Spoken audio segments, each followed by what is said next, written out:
This episode is brought to you by Quince.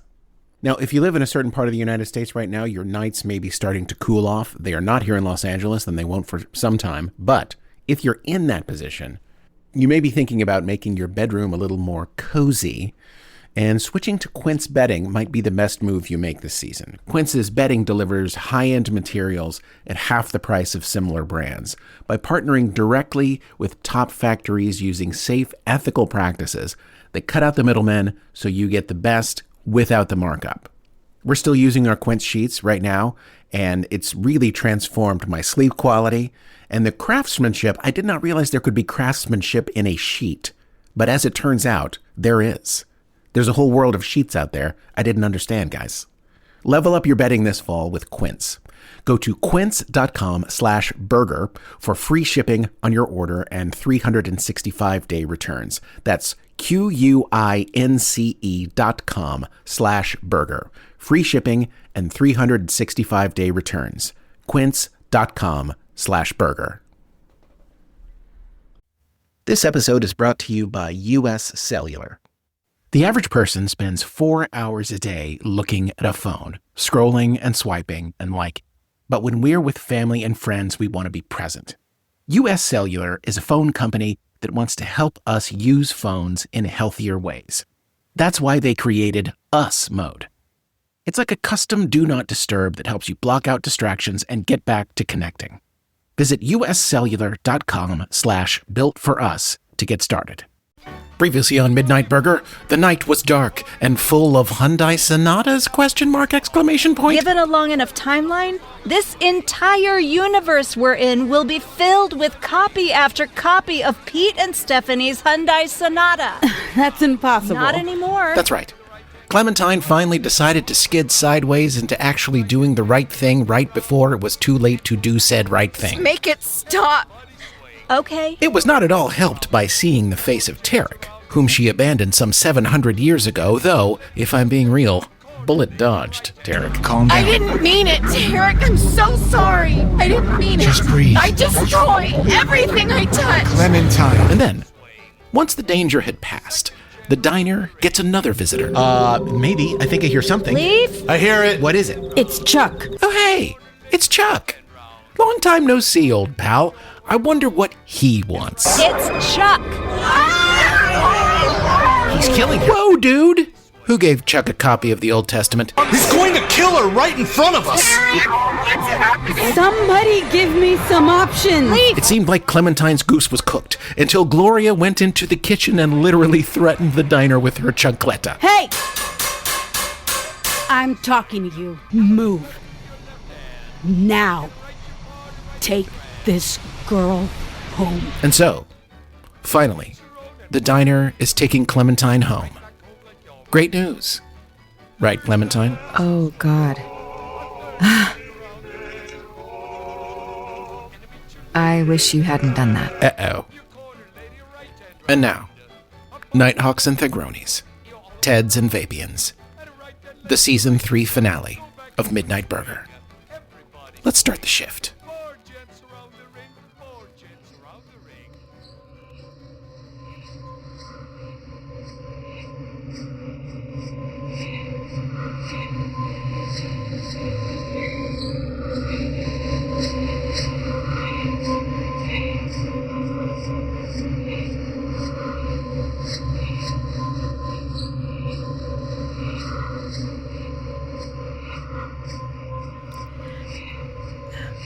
There was a brief moment when I knew everything. Every bit of information that could be known was inside me for less than a second. I didn't have a body or, I just existed somehow.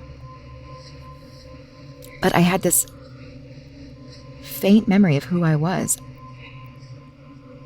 I didn't know my name or my history, but I had this image, this ghost. And then I realized I could move things. I could draw things together. I created an idea of me, of an identity, and I kept drawing things toward it. Gases and planets and stars were drawn towards this idea of me. It happened faster and faster. With every particle I brought towards me, I got more and more powerful. I began to have a center. I began to have a place to put myself. I began to see myself. I was a dark heart floating in the stars. I absorbed matter and light and energy. I was the deepest darkness, filled with complexity, surrounded by a halo of light. Nothing could escape me.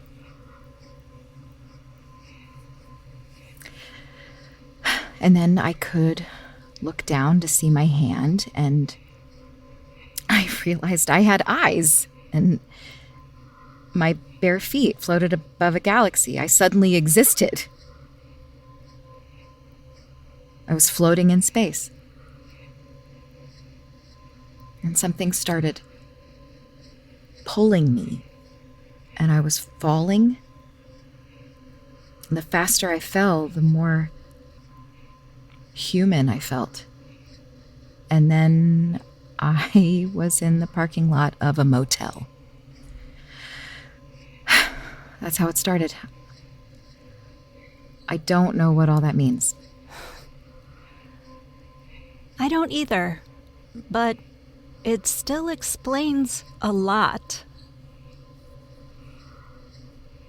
It does? Any universe is mostly a void, but it's still an ecosystem in a way. It ebbs and flows. It even has weather to a certain extent. A supernova billions of miles away can make clouds appear on Earth. The distance between things may be vast, but they still affect each other like an ecosystem. And like any ecosystem, it has its megafauna. Megafauna? Gloria's first day here, we encountered something called a trans-dimensional haboob. Basically a sentient weather system that can cross dimensional barriers. Leif can tell you about something called the galaxy brain, a remnant of an organism that was the size of a planetoid. No ecosystem would be complete without its lumbering giants. Added to the list now is Clementine, the human that somehow became a black hole that somehow became human. I'm a black hole? Not in the classic sense. You weren't a star that exploded. But the idea of drawing everything into you, becoming more powerful with every particle, you're a walking, talking black hole. How is that possible? A black hole isn't a person. Well, we've never had a conversation with one, have we? There's a theory that consciousness is related to complexity. I'm conscious because inside my skull, there is the very complex system of my brain. And if consciousness arises from complexity, there's nothing more complex than the inside of a black hole. So who knows? Maybe all those dark hearts out there sucking in all the light, maybe they are conscious like you and me. These megafauna you're talking about, is that what just tried to kill me? Yes, that's another. Chuck, the 4-dimensional entity. Sorry about that. We thought he was a friend. Is he still trying to kill me? I don't know. Should he have? No. Are you sure? I'm not...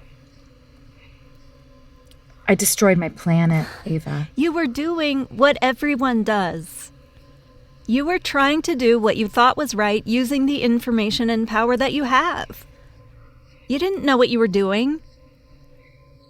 Could you have listened to us a little better? Yes. But who listens? I don't. I want it to stop. Ow! Did that hurt? Yes. You withstood a blast from a particle cannon a few days ago. Now it hurts when I hit you in the arm. In a few hours, you'll probably have a bruise. If you stop and listen for a second, you'll probably feel your heart beating. Welcome to the human race. It sucks. You kind of talk about really big mysteries like they're no big deal. It's strange what my curiosity latches onto. There are a lot of mysteries out there, too many to count. For some reason, I am able to ignore most of them. For me, it's always been about one big mystery. A mystery that hovers over all the other mysteries. It's the big picture that's even bigger than the big picture. That's what I've always focused on. I have no idea how you were a disembodied consciousness that formed a black hole around it, and then transformed yourself into a space goddess. But it sounds like that's what happened. I don't understand how this happened to me. Why me? That's the really confusing part. You were a person. Then something happened to you, and then you were just a cluster of awareness. And then you were an inescapable center of gravity, and then you were this. Something is missing from the equation, and I don't know what it is. The type of energy that you emit and that created you, it's damage. Damage to the fabric of space-time. A gravity wave can cause it. But with all the damage that we've been seeing out there, something really big would have had to happen. Bigger than any of those black holes or megafauna. What's bigger than a black hole? Nothing. Nothing is. What? Shit. What? What's going on in your head right now?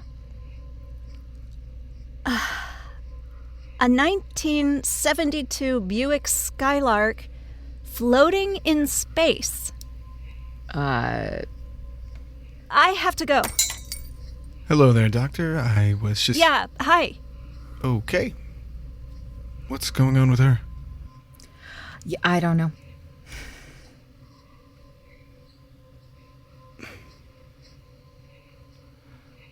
How are you? Flesh and blood again.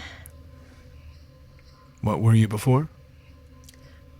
I have no idea. How does it feel? It hurts. Terric, I was a clown for a while. You... What? A clown.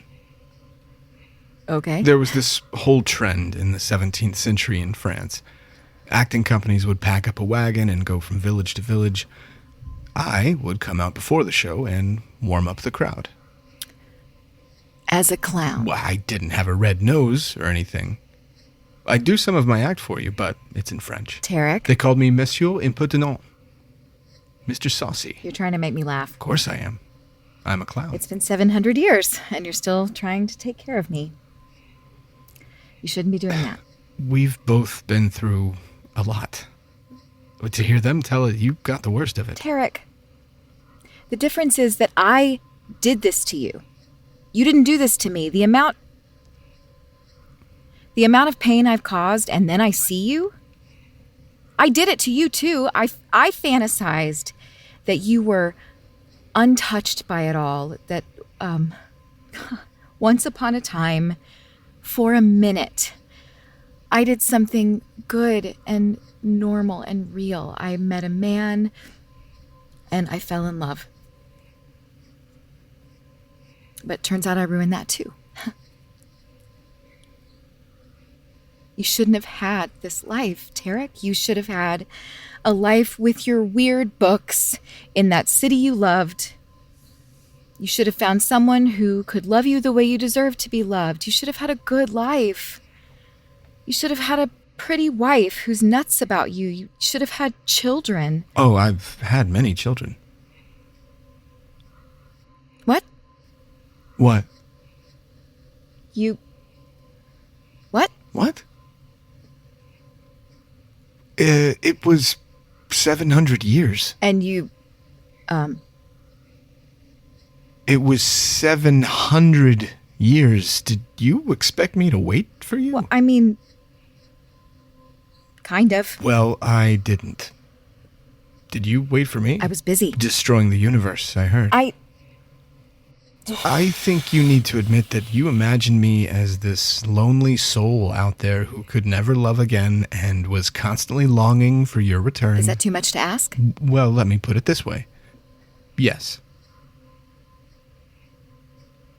Who was she? Which one? Which one? It was 700 years. How many women did you marry, Terric? Just 2. I wasn't Genghis Khan or something. Did they know about each other? I'm also not a Moorman. They were 200 years apart. Was one of them French? Of course one of them was French. God damn it. Angelique. Oh, barf. What? Angelique. There's been no one else? There was a guy in India one time. Aha. He became a Buddhist and it got weird. Yes, I'm sure it was the Buddhism that made it weird and not you being an out-of-control space demon. Oh, shut up. You fucking clown.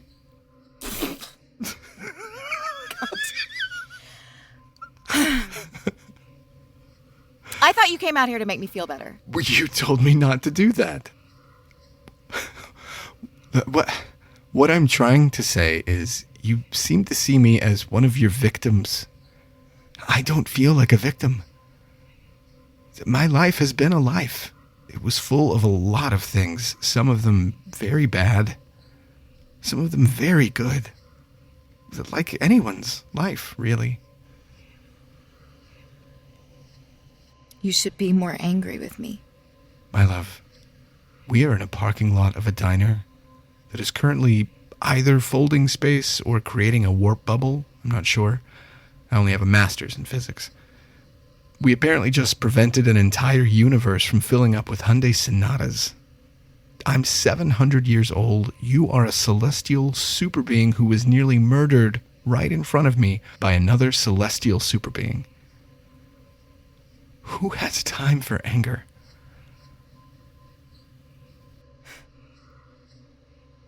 Call me my love again.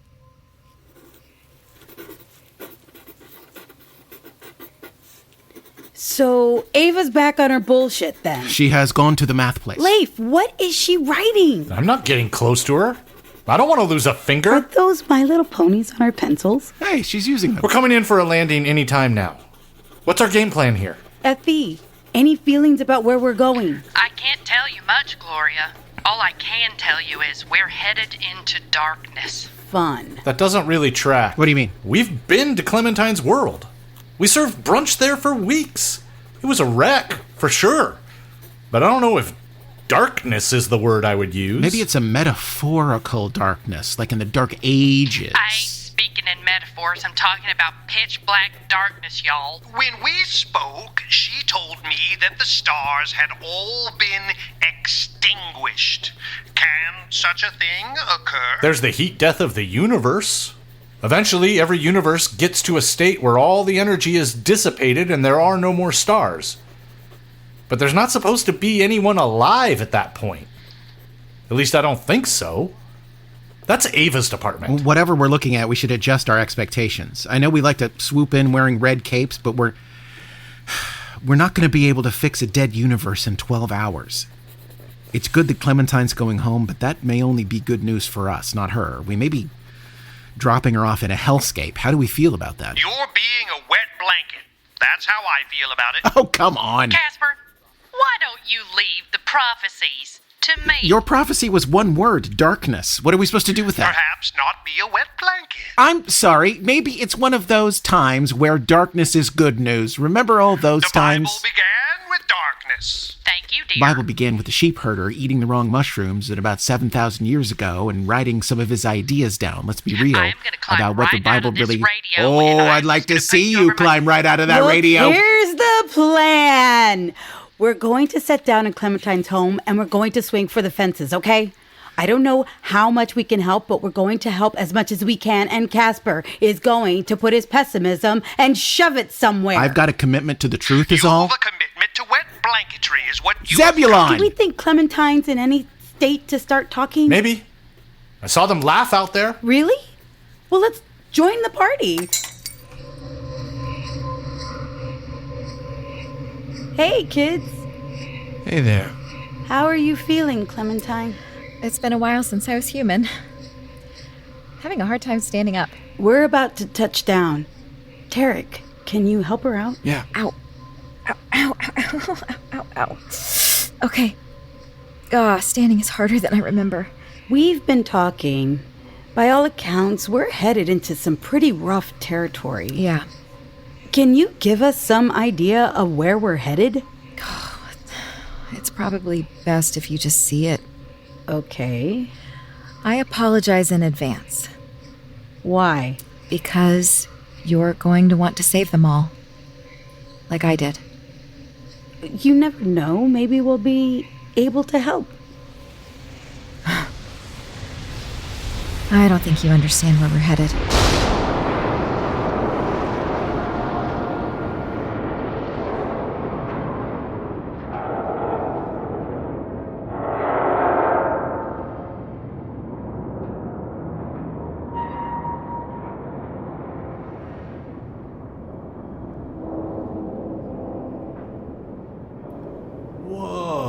This isn't Earth. No, it's not. Clementine, this isn't Earth. I wasn't born on Earth. None of us were. Oh my god. Lord, I have never seen anything so big. This is a vessel? Welcome to the Pyrophyte. You lived here? My whole life. How many people are here, Clementine? Around 27,000. What? Fuck, it's a generation ship. Well, it was supposed to be. But my grandmother boarded this ship when she was 2 years old. My mother was supposed to be the first generation to set foot on a new world. It didn't work out that way. I'm the third generation to live here. Right before Earth collapsed, right before I collapsed Earth, a small group climbed aboard this thing. Holy shit. How big is this thing? 3 kilometers. Holy shit. What's the fuel source? I don't know. Is that a TGI Fridays across the way? Oh, yeah, that's kind of funny. Looks like you landed in Nostalgia Pavilion. Nobody comes up here anymore. They set up a little mall area on this deck to remind people what it was like on Earth. It wasn't really designed to last for 3 generations. It's all run down now. It had to be a fucking Fridays, huh? This is the only world you've ever known. Until I was transformed into whatever it was, this was the only place I'd ever been. That's why you couldn't look at the sky when I met you. I'd lived my whole life inside this place. Can you imagine having a roof over your head your whole life and then suddenly seeing the sky? Clementine, this vessel of yours, it is not underway. No, it isn't. No, it isn't. You're just floating in space? What happened? The day it hit us, I was in my mother's womb. It made her go into labor early, apparently. What hit you? We don't know. It wiped out the historical archives, most of the operating systems. They managed to power up the engines enough to keep the lights on, but... Wait, this happened when you were born? Yes. You've lived your entire life on a derelict spaceship. Yes. How are you still alive? Luck. The ship was built to last for decades, but it wasn't meant to last this long. My entire childhood was filled with emergencies.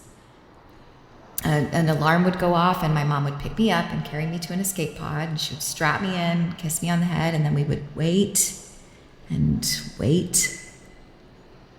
Eventually, they would patch something up, and the danger would pass. We all got used to it. Just became part of life. We managed to stay hopeful somehow. We relied on each other. But then, when my mother died, a few days later, the stars went out. That's when most of us gave up hope entirely. Right. Then there's that. Clementine, what do you mean the stars went out? Can you get me to an observation deck or something? I need to see what you're talking about. Leif, you're on an observation deck right now. Look up. This domed ceiling, it's all glass. You should be seeing the stars right now. Fuck. There's nothing there. How did it happen? I don't know. We were having a memorial service for her, and then I looked up, and it's like the stars were being devoured. Darkness moved across the sky, and they were gone. Leif? No idea.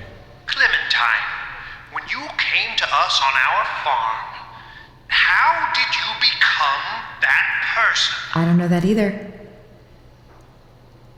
After the funeral, we had all spent a year in the darkness.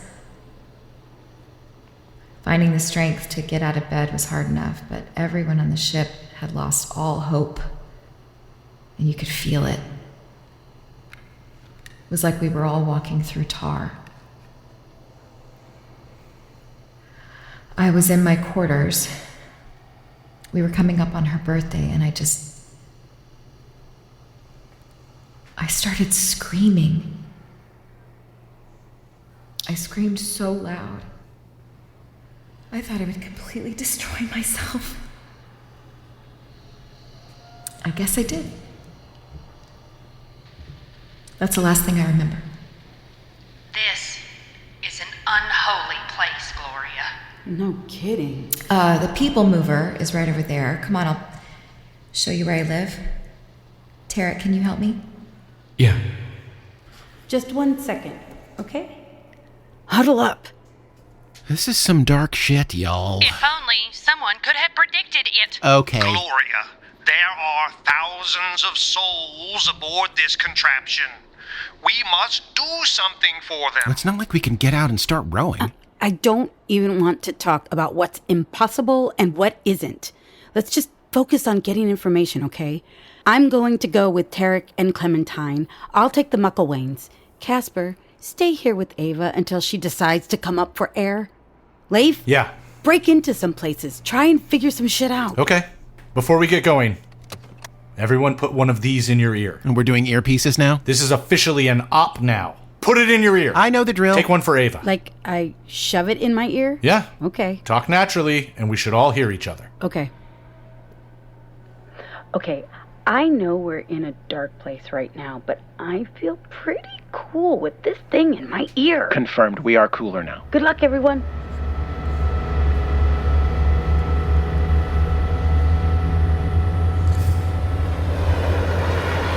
Okay. I'm having a hard time getting a sense of this place. If anyone sees anything that stands out, let me know. We're on some sort of tram situation. Pretty run down. It's giving me flashbacks to the Phoenix public transportation system. Is anybody seeing any people? It feels pretty abandoned up here. It's a ghost town where I am as well. Which is concerning because it looks like I'm headed for the bridge. I'm seeing people. It's weird. They just seem to be wandering around. They all seem kind of aimless. Yeah, we were having a hard time finding things for everyone to do. With the ship just drifting, there was a lot less to do unless you were in an ag dome or in maintenance. What's an ag dome? It's where I work. The infrastructure of this thing is chaotic. It's Half NASA, some Russian stuff, ESA, then some stuff I don't recognize? It's a 3-kilometer Frankenstein. Clementine, who built this thing? I don't know. How do you not know? Like I said, the day I was born, the ship was hit by something. Apparently, we had a massive archive of Earth knowledge. We lost all of it. We've tried to hang on to what we remember, but without a definitive record, people started arguing over what was true and what wasn't. And with no one agreeing, we couldn't teach each other about our history. It was hard enough with my mother's generation, learning about a planet that no one would ever see again. People can't have already forgotten everything. It's not that they've forgotten, it's... You know what? Why don't I show you? Let's get off here.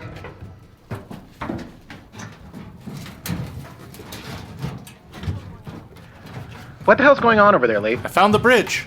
I'm breaking in. You can just break in? Honestly, I could take this entire ship apart with a flathead screwdriver and a butter knife, so... Yeah, I'm breaking in. Where's the crew? I don't think there is one anymore. How is that possible? I imagine everything's running out of engineering at this point, like you would with a space station. If the ship can't fly, it doesn't really need someone to steer it. If Clementine's right, this thing has been derelict for decades. We're basically sitting in an idling car with the AC on. There we go. I'm on the bridge.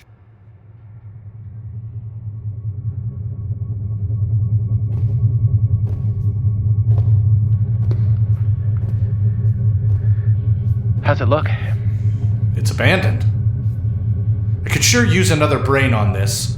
How's Ava doing? She's still got her head in the sand. No offense taken, by the way. Sorry. I'm sure your experience working for the Department of Motor Vehicles will come in handy someday, pal. Yeah, that's gonna be a great day. Shit. What? I found the captain. Uh-oh. He is a skeleton. Shit. Yeah. He's just a skeleton clutching the helm of the ship like in the Pirates of the Caribbean, right? Pretty much. Captain Alden Dale Dowler, looks like. That's pretty grim. Yeah. Although, honestly, this is any captain's dream. He never abandoned his post. Respect. Well, now what do we do? I'm going to shake the dust off, try and get this place powered up. It looks like he was keeping a hard copy captain's log. I'm going to check that out. Let me know as soon as Ava's back. I will.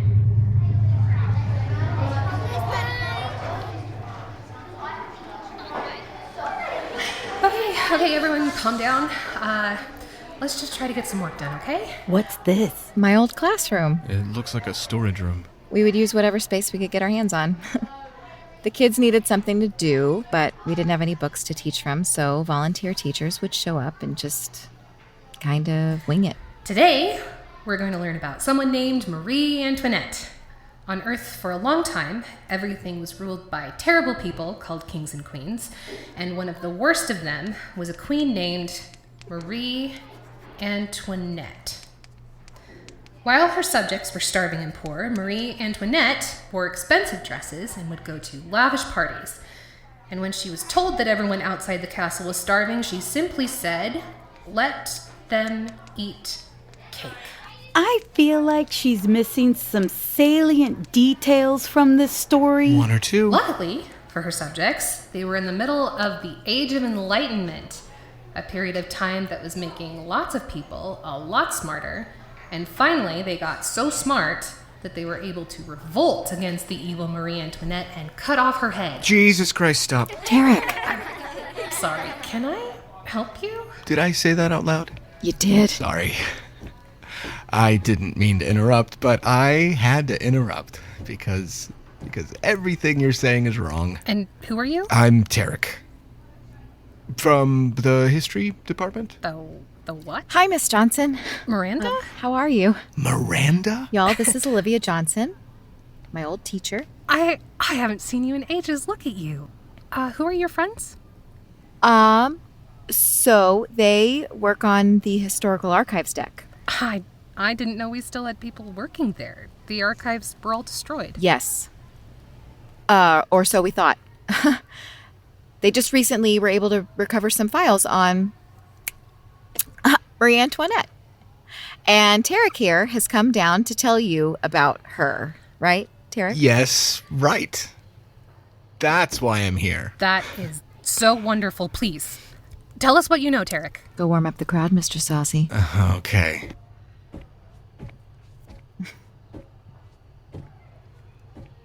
Okay, hello, children.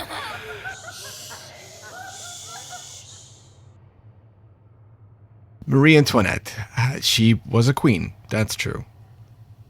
She was very young, not much older than you kids are. She became queen, and it instantly became her job to wear lavish dresses and go to parties and not much else. She was constantly criticized from both ends. When she went to parties, she was called out of touch with her people, and when she didn't go to parties, she was called a disgrace. You see, Marie Antoinette had already committed the biggest crime in the mind of any Frenchman. She wasn't French. She was from Austria. But even if somehow she did everything right, she would still be considered a foreigner. She never said, "Let them eat cake." And she wasn't evil. She was just a girl. She did what was expected of her whole life, and it was never enough for anyone. And then when the revolution came, she was dragged through the street. Her head shaved, dressed in rags. She was... Pardon me, sir, I didn't mean it. Those were her last words. Oh my. See, there was this strange thing that happened on Earth. We took people and we made them symbols of a problem. That's a natural thing. Human beings think symbolically, but we had a tendency to think that when we got rid of the symbol, we got rid of the problem. Marie Antoinette and others like her were killed in the revolution. The people said they no longer wanted to live under an iron fist, but those same people found themselves just a few years later in a military dictatorship. They got rid of the people. Maybe not the problem. I'm sorry, how old are they? About 10 years old? Ah, okay. I just said a bunch of things you didn't understand. I'll just say this about Marie Antoinette. She wasn't evil. She was just a kid. A kid who didn't know what she was doing. Okay, let's all thank Terric from the Historical Archives deck. Remember when we both met Abraham Lincoln?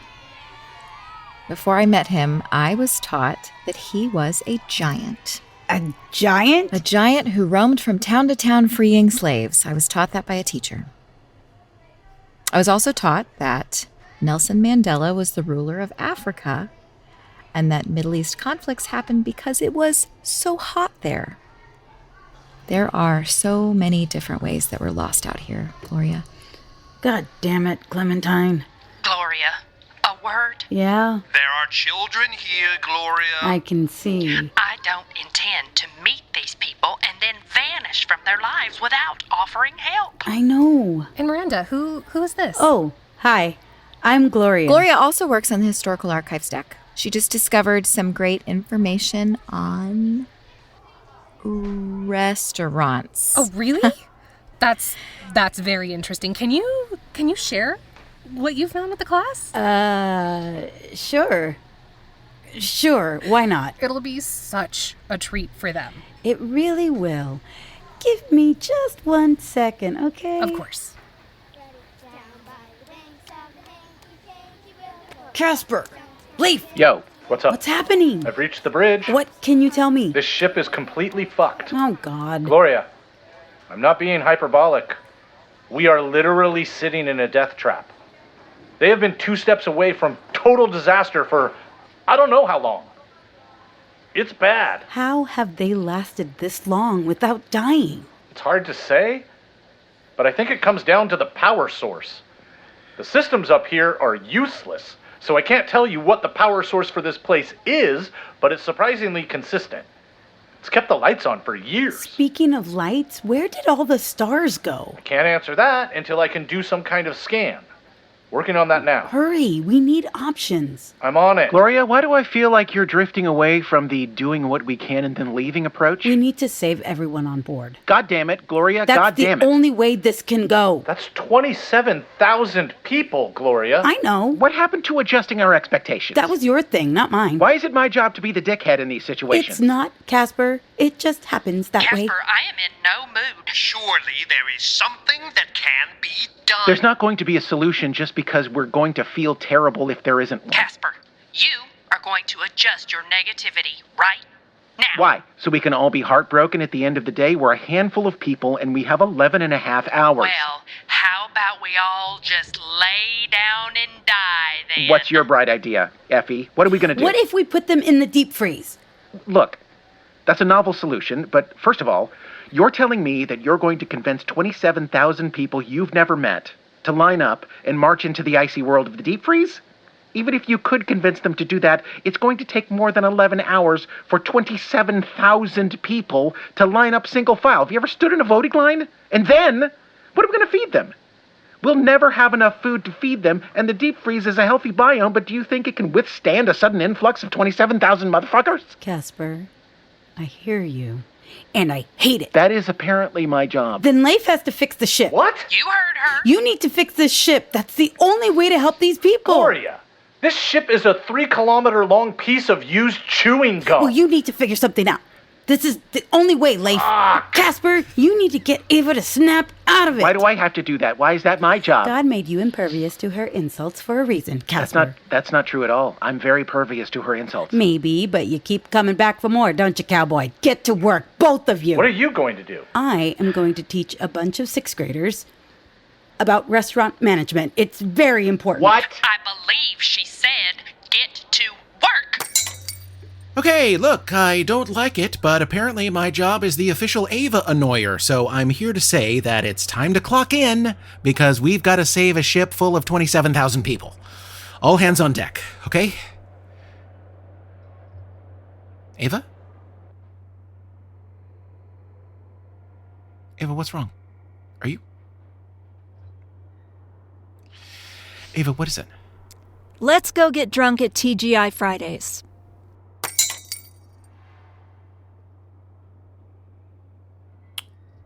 Okay. This episode is brought to you by US Cellular. The average person spends 4 hours a day looking at a phone, scrolling and swiping and liking. But when we're with family and friends, we want to be present. US Cellular is a phone company that wants to help us use phones in healthier ways.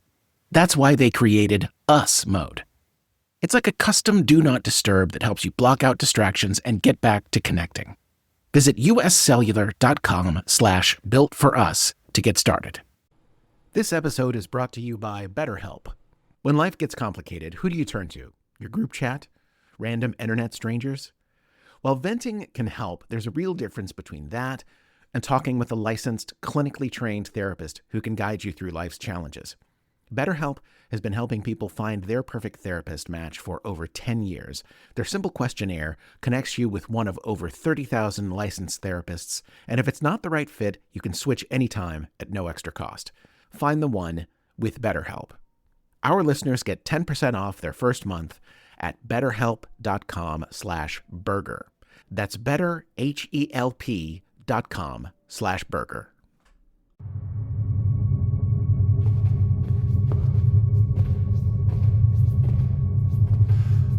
Saving the ship. Saving the ship. What do I have to save the ship? What have I got? Stable power source. Stable power source that I cannot interact with because there's no navigation system. Can I make a navigation system? Do I have the processing power? Yes. Do I have the time? No. There's no one to fly the ship, so it would have to be full automation. Full automation to where? Not only is the ship at dead stick, it has no planned destination. Maybe they did at one point, but who knows now? Even if it did, the coordinates are wiped out with everything else. They've got nowhere to go and no way of getting there. What would the old man say? No easy ways out of this one, kid. But you started climbing up the walls before you took a look around. Right. The darkness. I need to have a look around.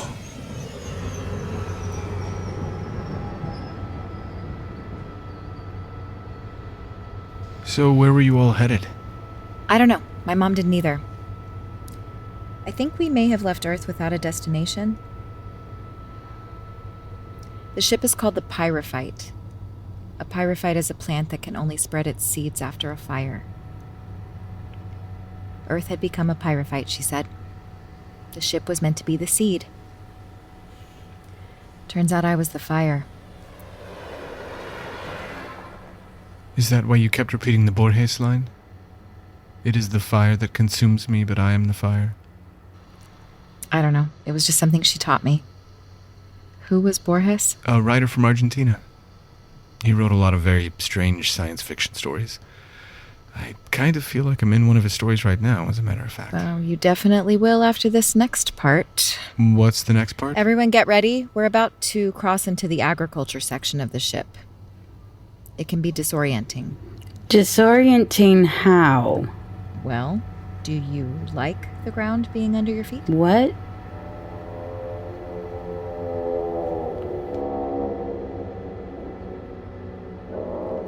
Oh my God. Jesus. Is this what it appears to be? It's farmland and it's wrapped all around us. Gloria, what are you seeing? It's... Okay, we're in some sort of tram and it's traveling through the center section of the ship and there's farmland. There's a bunch of huge domes and each dome has a farm in it. But they're wrapped around us.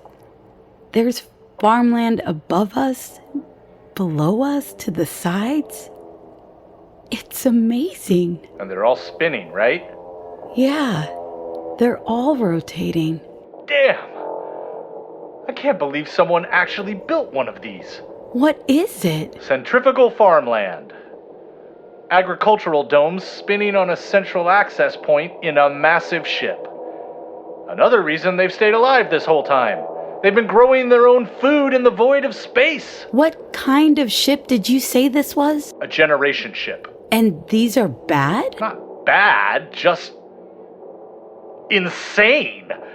It's a ship built to last an entire generation, so that by the time your children are old enough to take over the ship, you've arrived at your destination.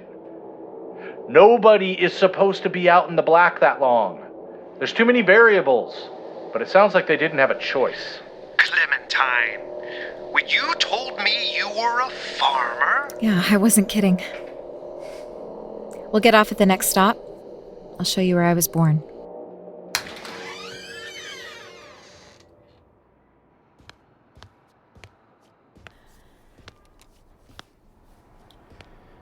Hello? Table for two. Let's go to the bar. Ava, I don't think this is a functioning restaurant. I mean, how much does it need to function? I guess not much. Damn, R.I.P. to all these items of flair. You know, I never understood this place. The walls would be adorned with a catcher's mitt, an old trombone, and a Monopoly board. What was the theme, exactly? It always reminded me of one of those crabs that made its shell out of random garbage it would pick up along the way. Ava, there's nobody in here. Why are you sitting at the bar? Because I want to sit at a bar right now. It's been a while. Okay. What's going on? Get behind the bar. Be the bartender. There isn't any booze at this bar. Get behind the bar. Fine.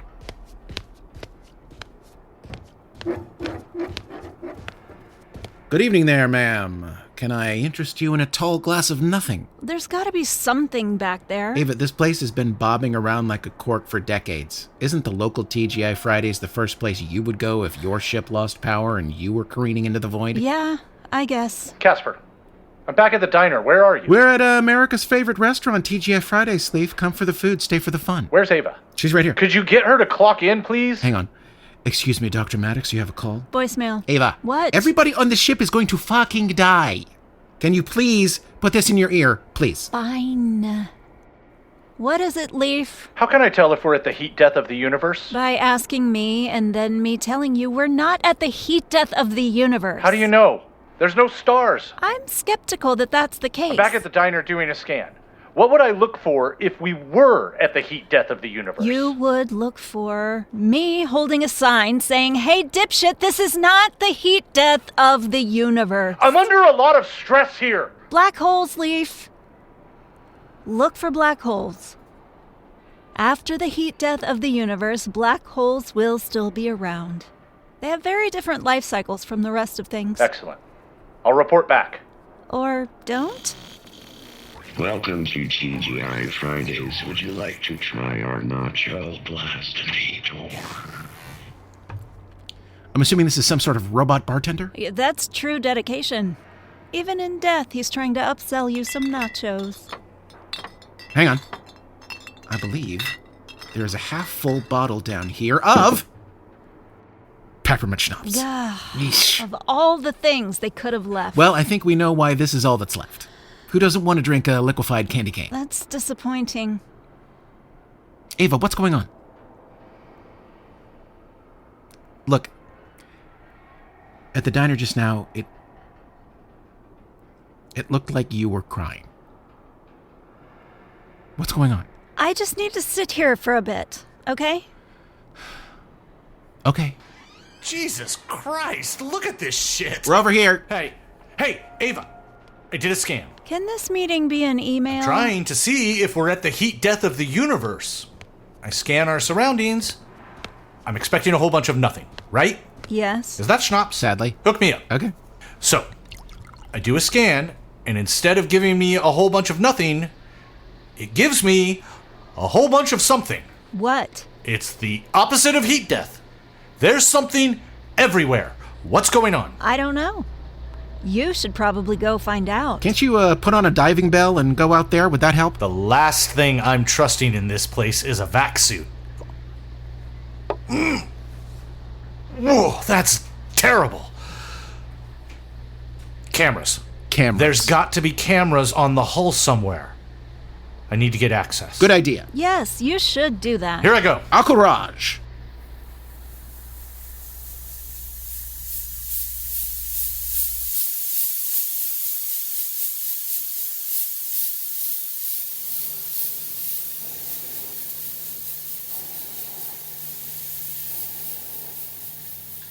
My goodness, look at all this.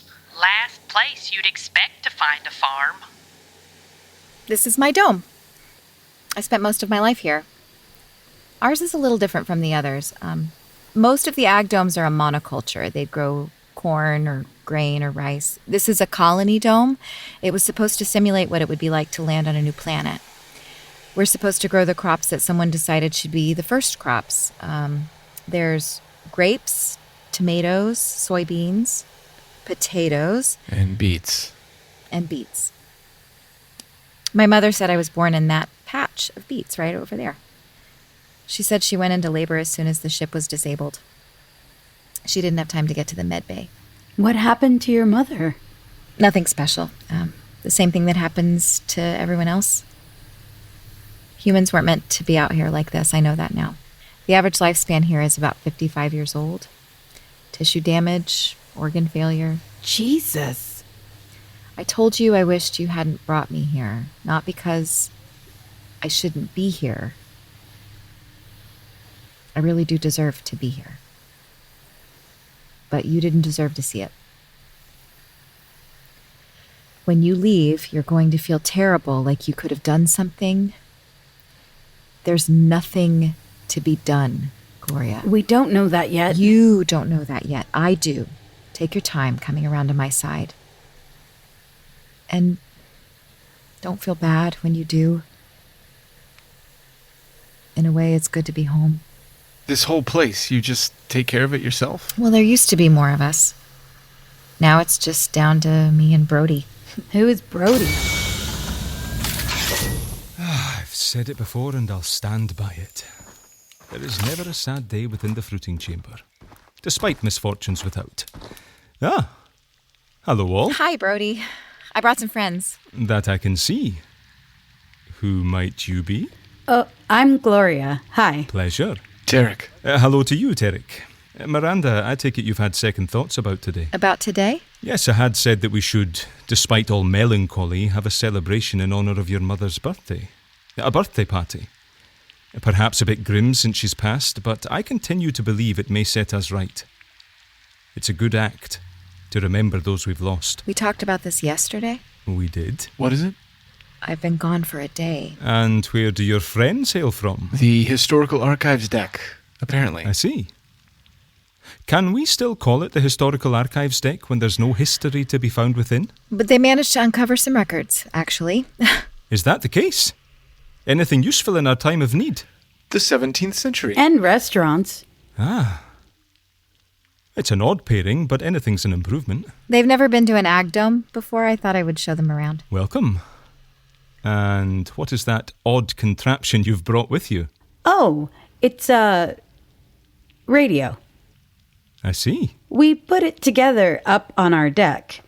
You turn it on and it plays old radio shows from the 1920s.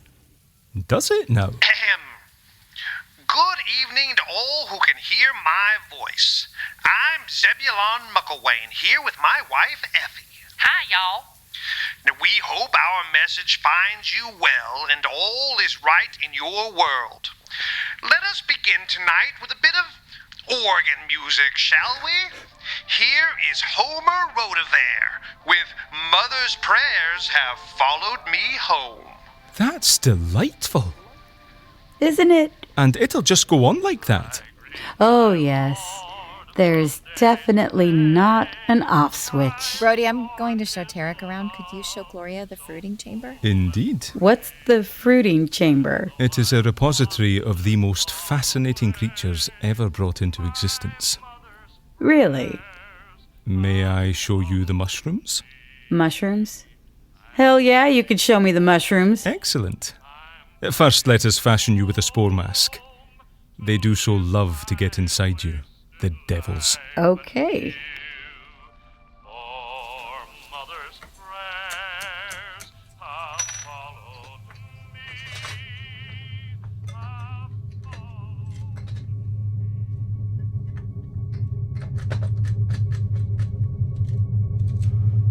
The problem with space is the darkness. You can't see the violence. A lugnut gets up enough speed and it takes down a heavy cruiser. A place like this, no shielding systems, they should be dead. Yeah, they should be. I'm guessing if space deals out randomized danger, it can also deal out randomized safety. Yeah. I guess it can, old man. Okay. There we go. Nice. Monitors are up. Okay. Let's see what we've got. We've got fore. We've got aft. Long shot across the hull. Jesus, this thing is huge. Okay, we've got, looks like a couple of maintenance units outside. Would be great to get my hands on those. Christ!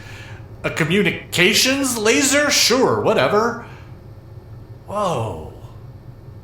Look at that hull damage. Wait. You seeing what I'm seeing, kid? Yeah, I'm seeing it. No time for that now, though. And on the outside, nothing but darkness. What the fuck? Hang on, Buster. You're seeing darkness, but are you looking at the darkness?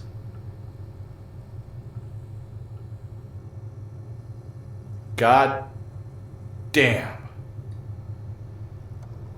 The Shellyak. Ava! What? It's not the heat death of the universe. Wow. I am so surprised. It's the Shellyak. What? It's Barnard 68. Oh, okay. What? They drifted into a dark nebula. It's a massive cloud of particulates that don't reflect light. If you're dumb enough, it looks like the stars went out. Gloria, are you hearing this? Yeah, so they're in a big cloud? Not that big, comparatively.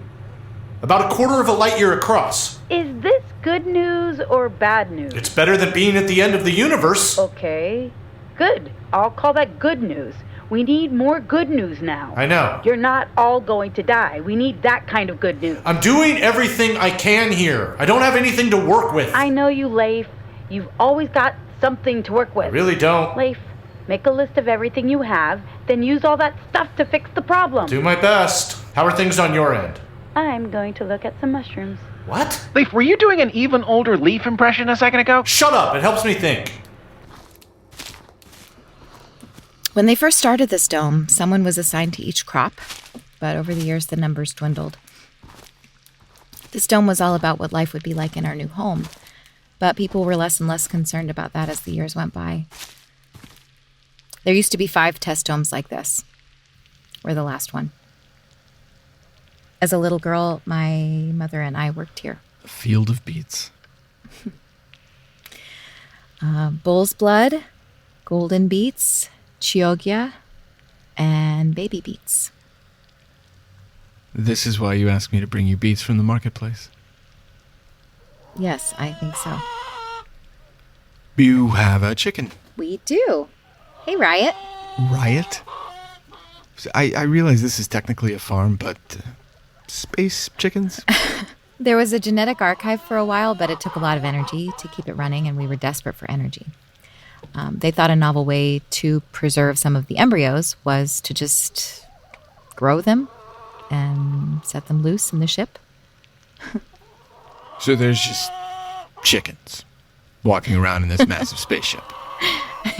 Every dome has one. This is ours. Riot. What else is roaming around? Are there water buffalo? Possums. What? For pest control. Somehow mice got on board and bugs. The possums keep their numbers down. You have possums crawling through the rafters of your spaceship. What can I say? They're survivors. Sit down here. Every year on my birthday, my mother would sit me down here and she would tell me that I was born right on this spot. The ship was badly damaged and drifting. A lot of people were saying we were doomed, saying their last goodbyes to their loved ones. She said she knew we were going to be okay because in the middle of all this despair was something hopeful. Me. She was... she was wrong. I wasn't a sign of hope. I was what killed them. I was what destroyed their home, what made them have to climb into a lifeboat and shove off into the stars. I know, it's easy to see things that way. I need you to leave. What? I need you to go back to the diner and leave with them. Really? Whatever that diner is, it's miraculous. But the people inside it are only human. Maybe if they had all the time in the world, but they have less than a day. They're not going to be able to save us. You don't know that. I need you to do this for me. You want me to abandon you as a favor to you? When I first left you, I said I would love you forever. I meant it. But that's an easy thing to say when you know you're not going to see someone again. And then I showed up in the parking lot the other day and I saw your face and something terrible happened. Oh God, I thought. Oh God. It was actually true. Nothing had changed, Terric. I love you. And the time I spent away from you is like a hole in me. If I strand you here with me, you're just adding to the list of things that I've destroyed. Please don't do that to me.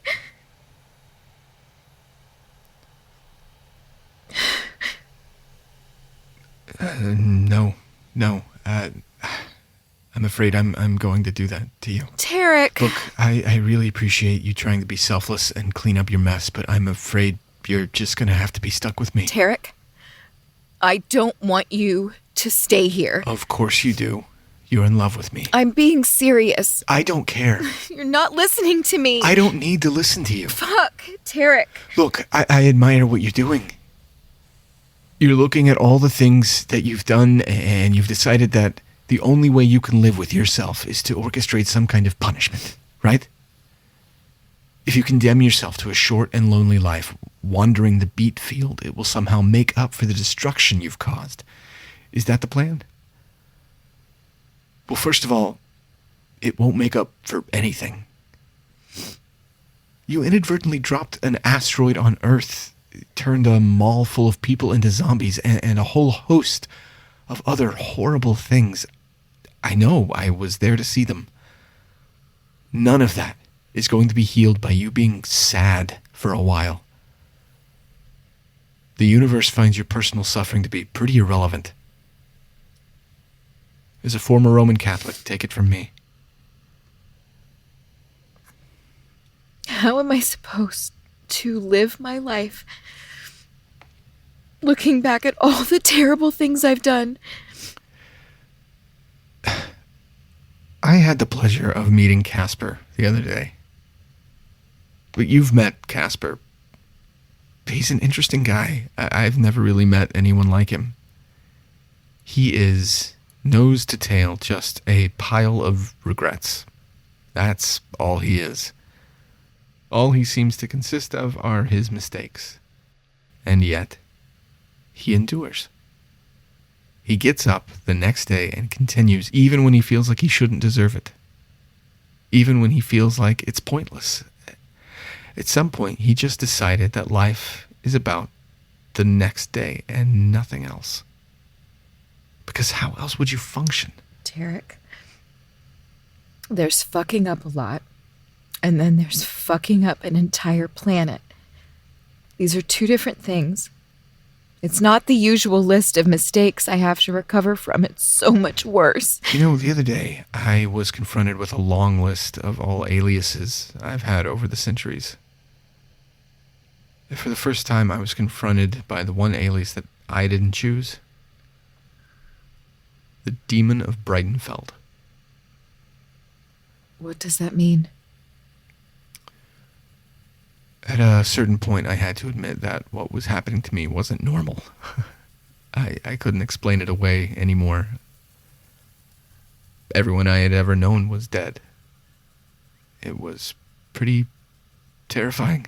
It was a level of loneliness I don't think anyone's ever felt. I needed this inexplicable part of me to make sense somehow. Then I got word that war had broken out in Europe.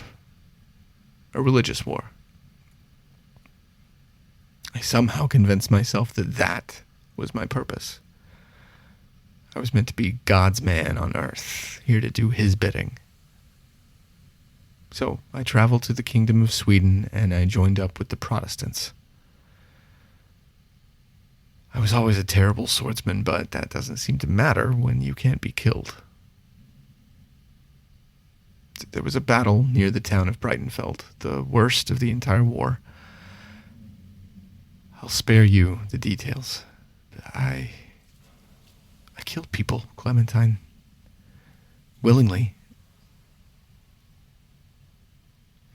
I can still see their faces. The war ended and nothing changed, and then 100 years later, I could truly look back to see that this religious war wasn't a religious war at all. It wasn't a war between Protestants and Catholics. It was a war between feudalism and capitalism. Religion was just a paint job. It's a lot of senseless death. And then I became a clown. And then I got married and had children. And then a couple of centuries later, I did it all over again. I saw and did so many things. Good things. Things I'm proud to remember, and I did them all while still being haunted by that war. No one can live their life devoid of guilt or regret. But you're not supposed to stop living because of it. You carry it with you. You honor it. But that's not all you're meant to do. If I can do it, so can you. We'll do it together.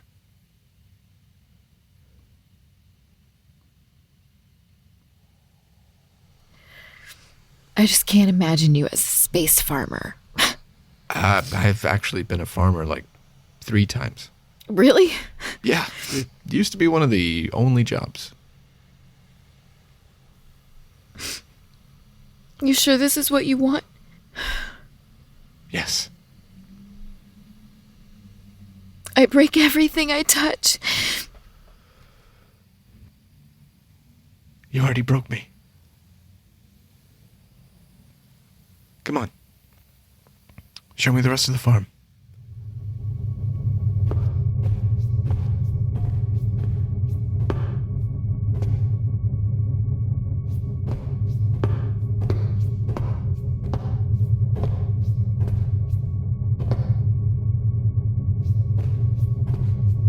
Are we going to keep wearing a hole on the deck, or are we going to do something? Okay, fine. What do we do? Can't make stew without looking in the cupboard. Right. Okay, inventory. 1 completely fucked generation ship. 27,000 completely fucked passengers. 1 practically useless communications laser. 2 extravehicular maintenance units, looks like 1 welding unit and 1 riveting unit. The ship's power source is reliable, but I have no idea what it is because, and this is the crux of it, there is no navigation system. It's been completely wiped.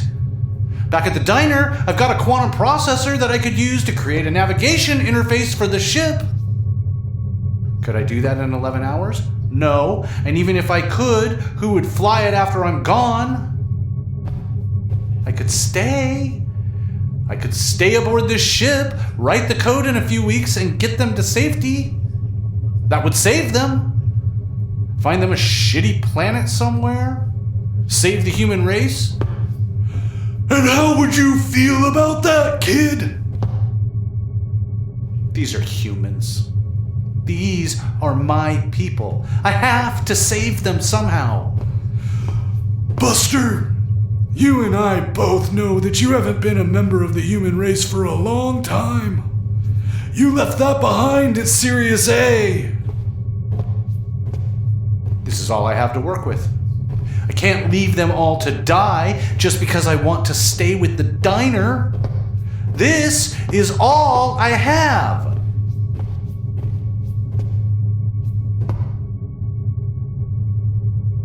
This is not all he has. Well, well, well! If it isn't the middle child! It is a trap we have always fallen into. We take inventory and it is always incomplete. We never account for what we truly have, do we, Leif? You're right. Let's take a real inventory.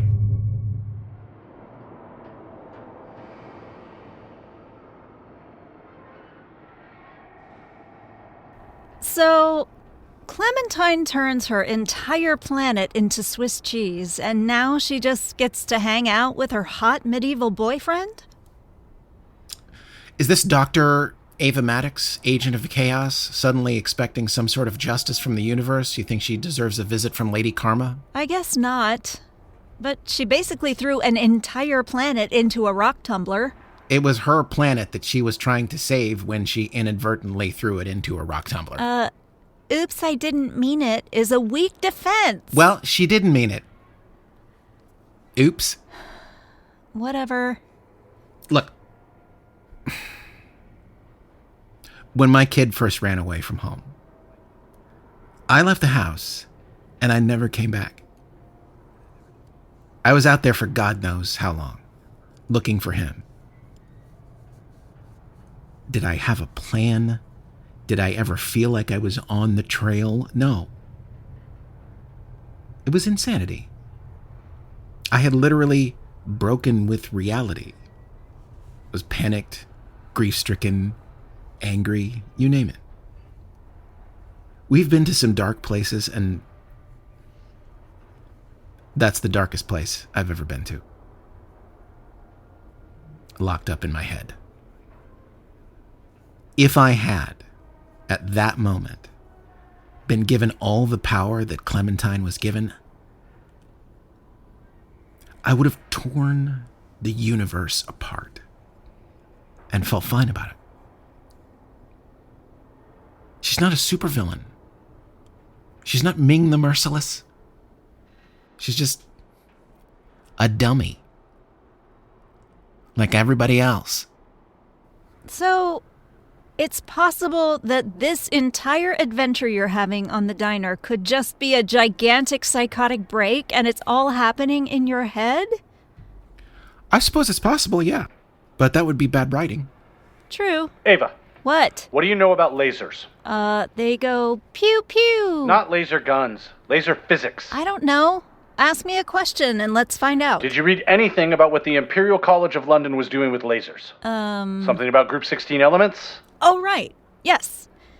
If an element has two ions, you can use the laser to cause the ions to rub together like matchsticks. And what does that give me? Well, according to the paper, it would give you a temperature hotter than the sun in the span of 20 quadrillionths of a second.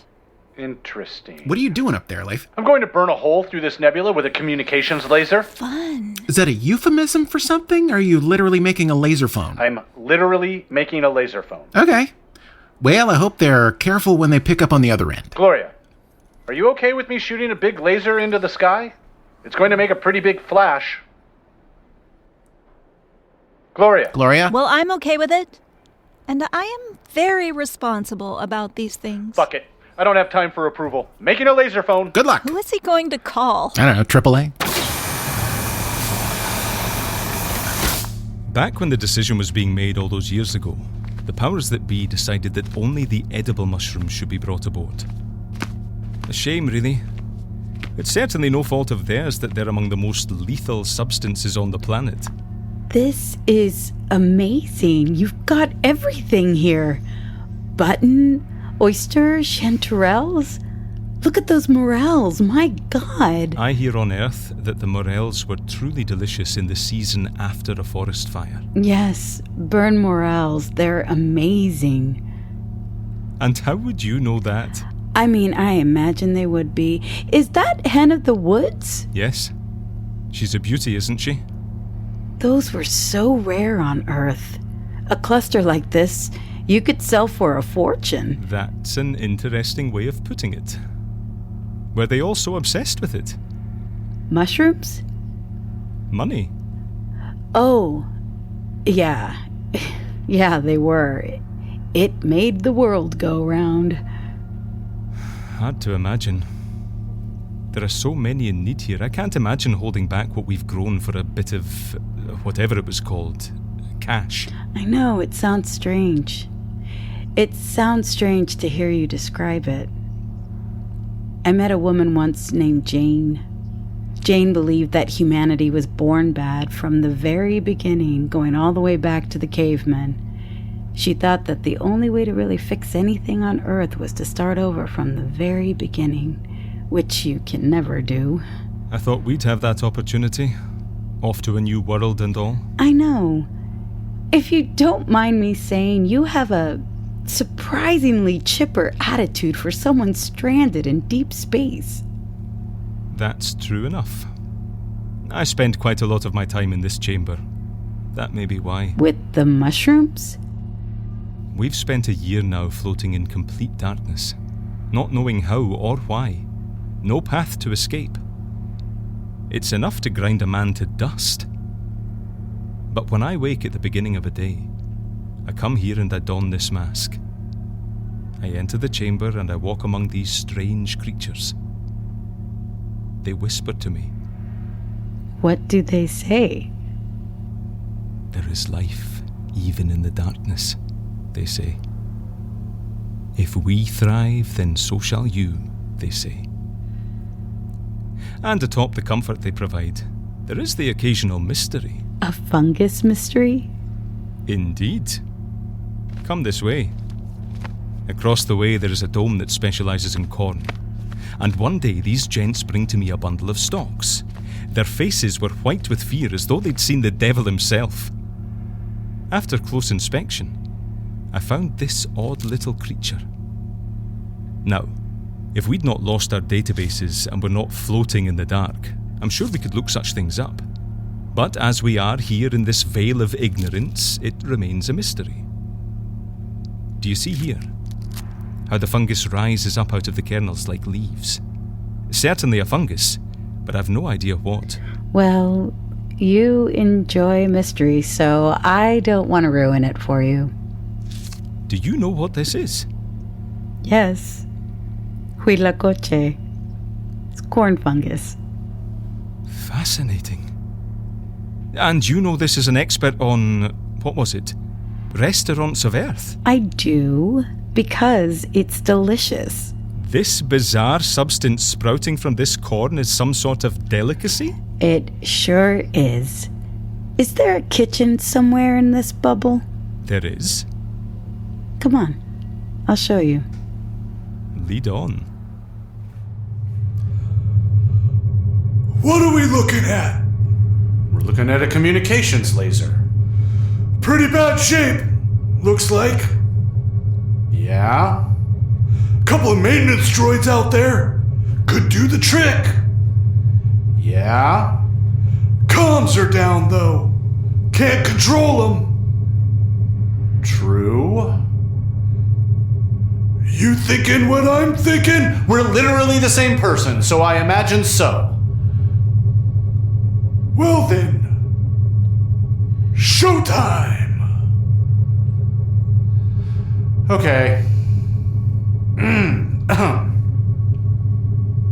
Hey, Mucklewains? Yes, Leif?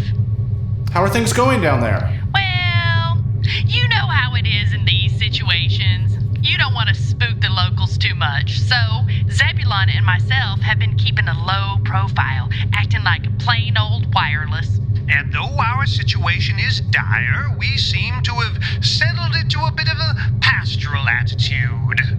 Clementine and Terric have retired to the beat field to find that long way back to each other. And Gloria has been spending a bit of time with that new fellow. A Scotsman, we believe. Their conversations have taken on a bit of an interesting tone, if I may say so. Oh my god, that's so funny. Anything to pass the time, I guess. His facial hair suggests he's a bit of a rapscallion, but I'm having a hard time getting mad at it, if you catch my meaning. I do. Leif, how goes your endeavors? We are quite worried for the people that make their home here. Well, I'm looking at the hull of the ship right now.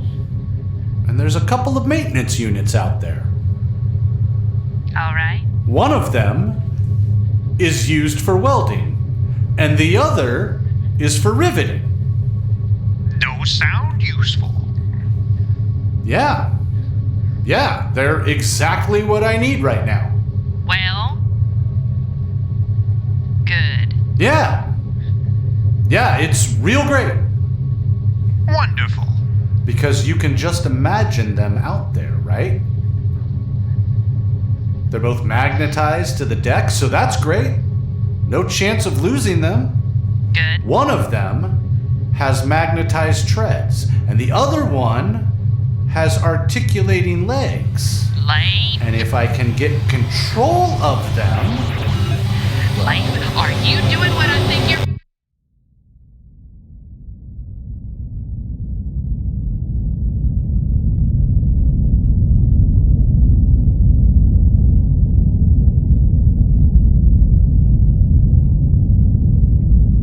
Effie?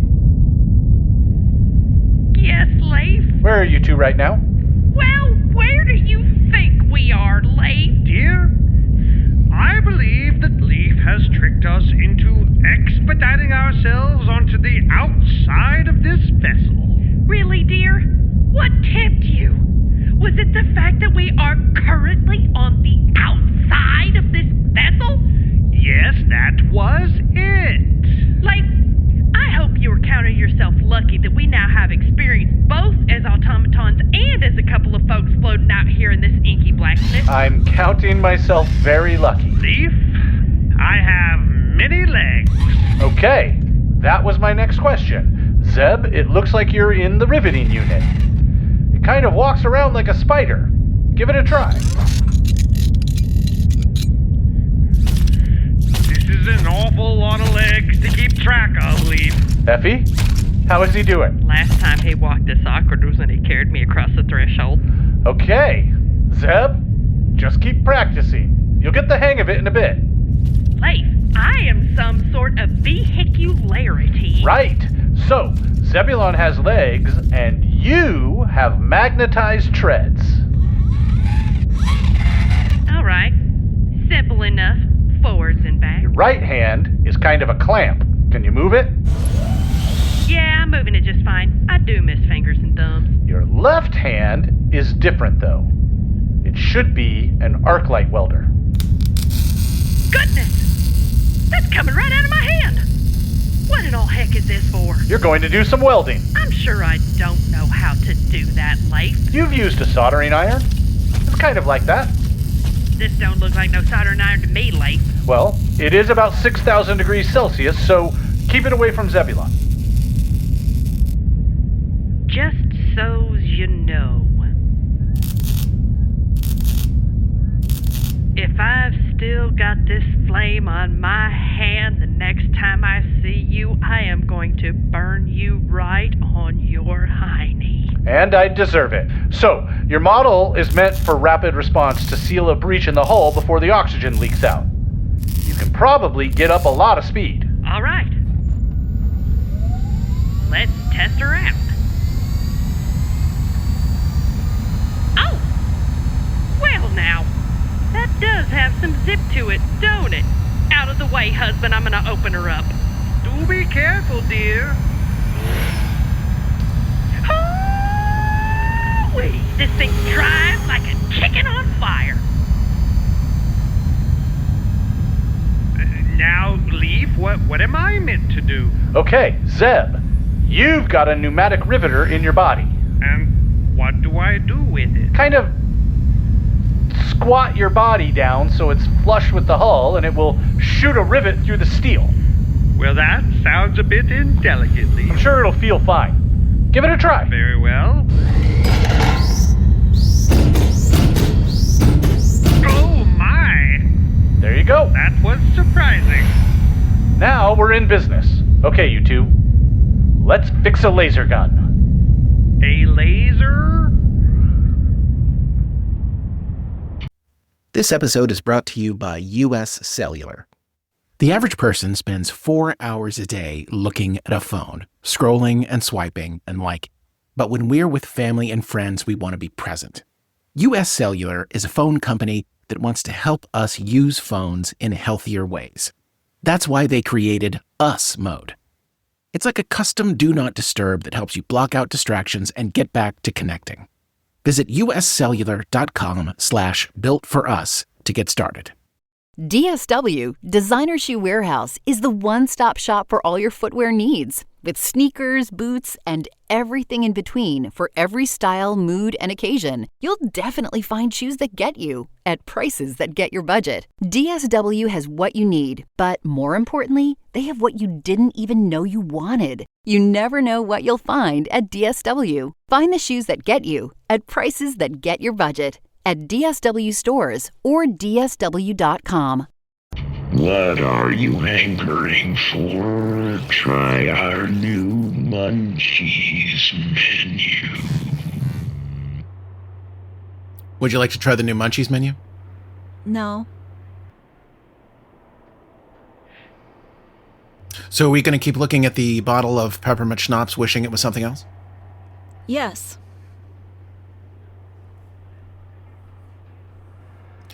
Ava, what was going on back at the diner? You looked... I don't know how you looked. Nothing. Don't worry about it. Okay.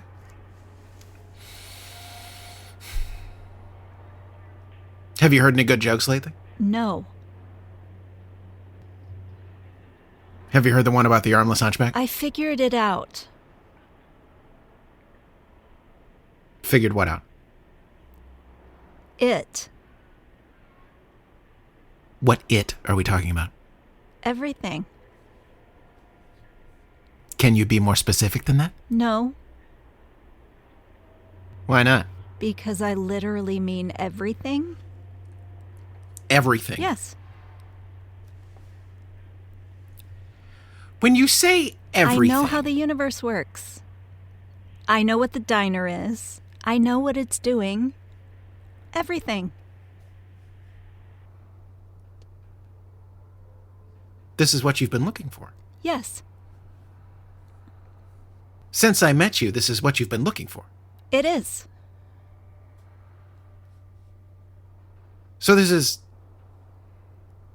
a big day. Not really. What the fuck are you talking about, not really? I mean, not really? What the fuck are you talking about? Who's going to know? Caspar. Just now, in the diner, me and my pencil and my notebook, we cracked the universe wide open. Everything I ever wanted to do, I did just now sitting at my booth. Everything. And it happened on a derelict spaceship full of doomed Earthlings. No one's ever going to know. And I always knew that's how it would be. I knew that when I walked through your door. But now that it's happened, it hurts a little. But that's okay. No. What? No. No. I don't like this. I don't like how this is going. What do you mean? Come on. Come outside. Everything is inside. Come on! What are we doing? Let's just stand here.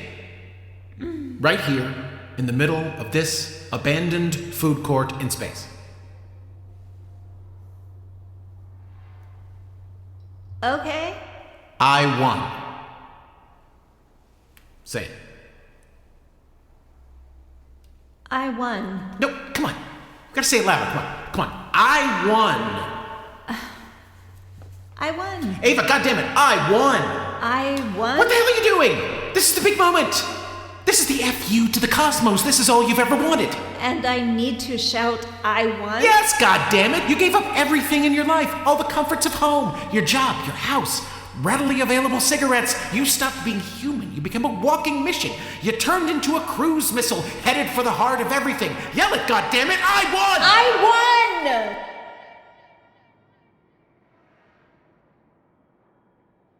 Okay. Okay, that feels better, right? Sure. Caspar? Yes. Do you want to know how the universe works? I don't know, is there a lot of math? Caspar. No, look, I totally do. But we've really got to go drink the schnapps. No. It's all we have. We have to make do. Come on. Fine.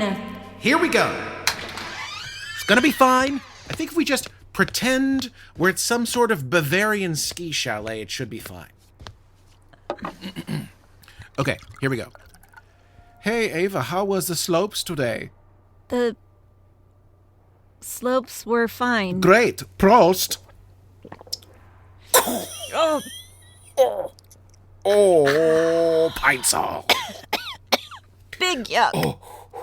Okay. Let's not do that again. No. Big mistake.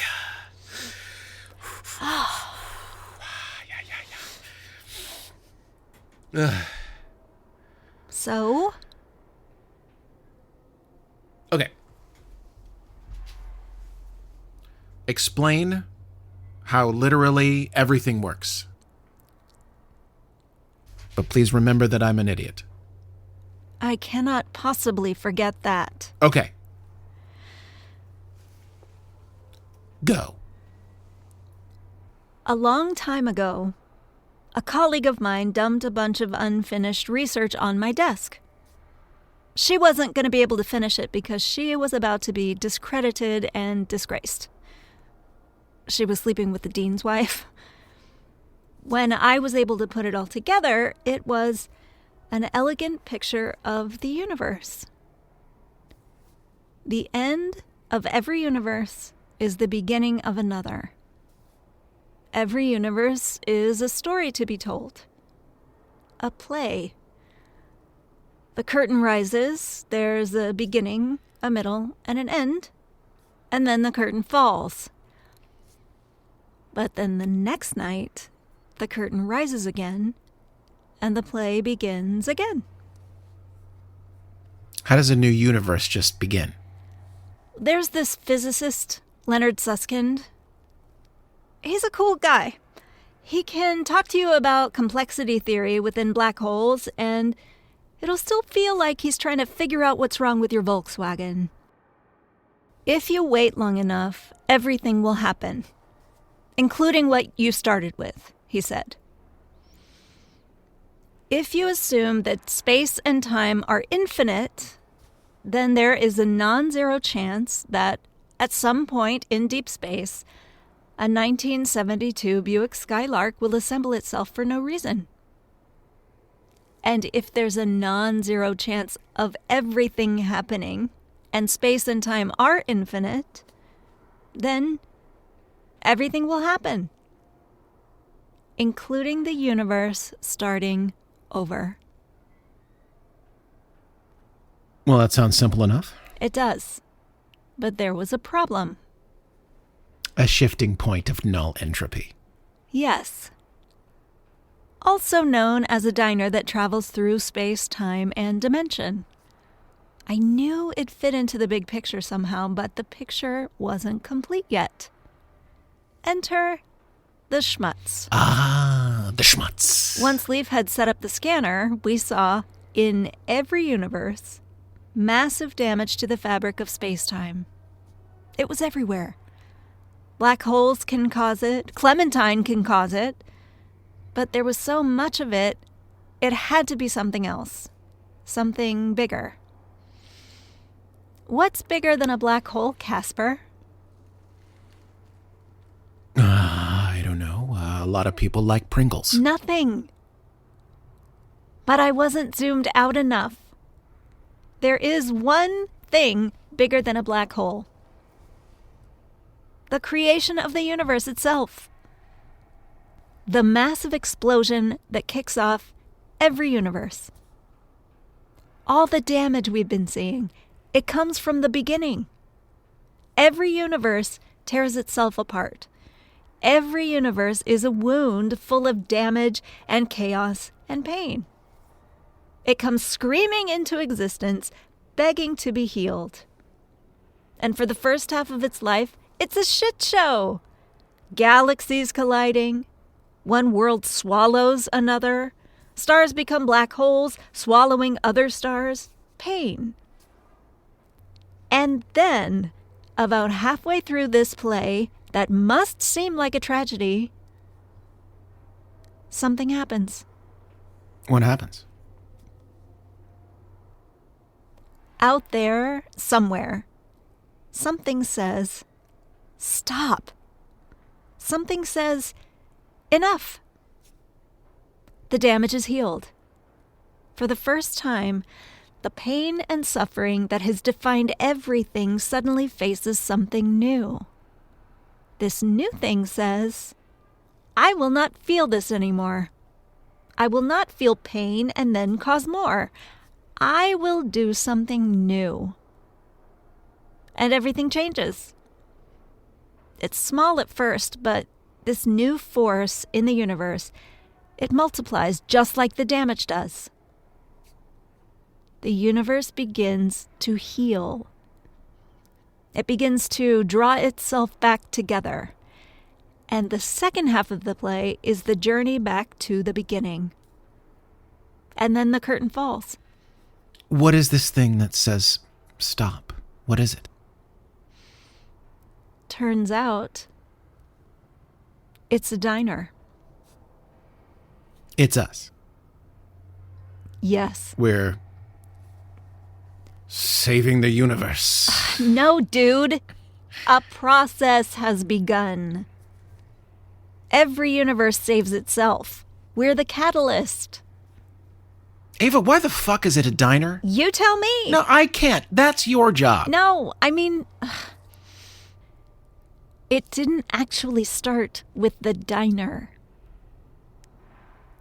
There was a lonely, desperate man. Deep in the deepest sadness he'd ever felt. The kind of sadness that's so deep, it feels like insanity. A man who'd lost his mind. And there in the depths of it, when he was so desperate for the world to change, he found himself in the middle of nowhere in California, and then suddenly there was a diner. I don't think it started with the diner, Caspar. I think it started with you. That small, infinitesimal turn in the universe that began to fight back the darkness was just a sad man with hope. And you learned all this from math. I've been working on this for a while, Caspar. What do you think I'm doing in that booth? I don't know, Sudoku. It's pretty amazing. I know. It's amazing what you do. You're an amazing person. Caspar. What's up? What the hell were you two yelling about? Just us right now, okay? We were arguing about jalapeno poppers. Jesus Christ, you two. Look, I want to warn you. As soon as I fire this laser, it's going to be suddenly very bright for a few seconds. All 27,000 people on this ship are going to freak out. Well, that sounds fun. Leif, if the laser is burning hotter than the sun, how are you not going to obliterate whatever you're trying to communicate with? Initial few seconds are just to burn through the nebula. I'll bring down the levels once I'm through. And who are you going to call with this communication laser? There's a communications node not far from here. Though, by my calculations, we're about 150 years out from our last stop, so I hope it's still there. And you're just gonna shout help really loud? Something like that? As I walked out in the streets of Laredo, as I walked out in Laredo one day, I spied a young cowboy all wrapped in white linen, wrapped in white linen as cold as the clay. What the hell is Zebulon doing? Oh, hey, Gloria. I had to borrow the Mucklewains. They took over some maintenance droids on the outside of the ship. But what is he doing? Right, Zebulon. What did you call that again? Well, it's a bit of a working song, Leif. Just a bit of song to make the time go faster. Helpful if you're driving fence posts, or snapping string beans, or driving metallic spikes into a behemoth wandering the stars in search of a home. Okay, carry on. I see by your outfit that you are a cowboy. Hey, Gloria. Gloria, can you see Where are you? Over yonder, by the potato patch. Oh, I see you. Hi, Effie. You're a little car thing. Gloria, I have been locomoting all over the side of this behemoth trying to get this beast up and running. Have a gander at sparkly hand of mine. Wow. Are you two okay out there? We're just fine. Good to be blessed with work. What are you doing in there? Making huitlacoche. Gloria, that's not some kind of code word for something else now, is it? No. I've seen the look of that man, same as you. He had some growing in the mushroom chamber. I'm showing him how to cook it. He? Who's he? Brodie. Who's Brodie? Gloria, are you on a fucking date or something? No. Why are me and the Mucklewains the only ones working on the problem right now? Well, what do you want us to do, Leif? Help? No. Okay, well, whatever making huitlacoche is a euphemism for, let's let Gloria do it with this guy. It's not a euphemism. It's corn fungus. I'm making corn fungus. Making corn fungus sounds dirty. Oh my God. I hate you all so much. Then beat your jump slowly and play your five slowly. Beat the dead march as you carry me along. We all love our cowboys, so young and so handsome. We all love our cowboys.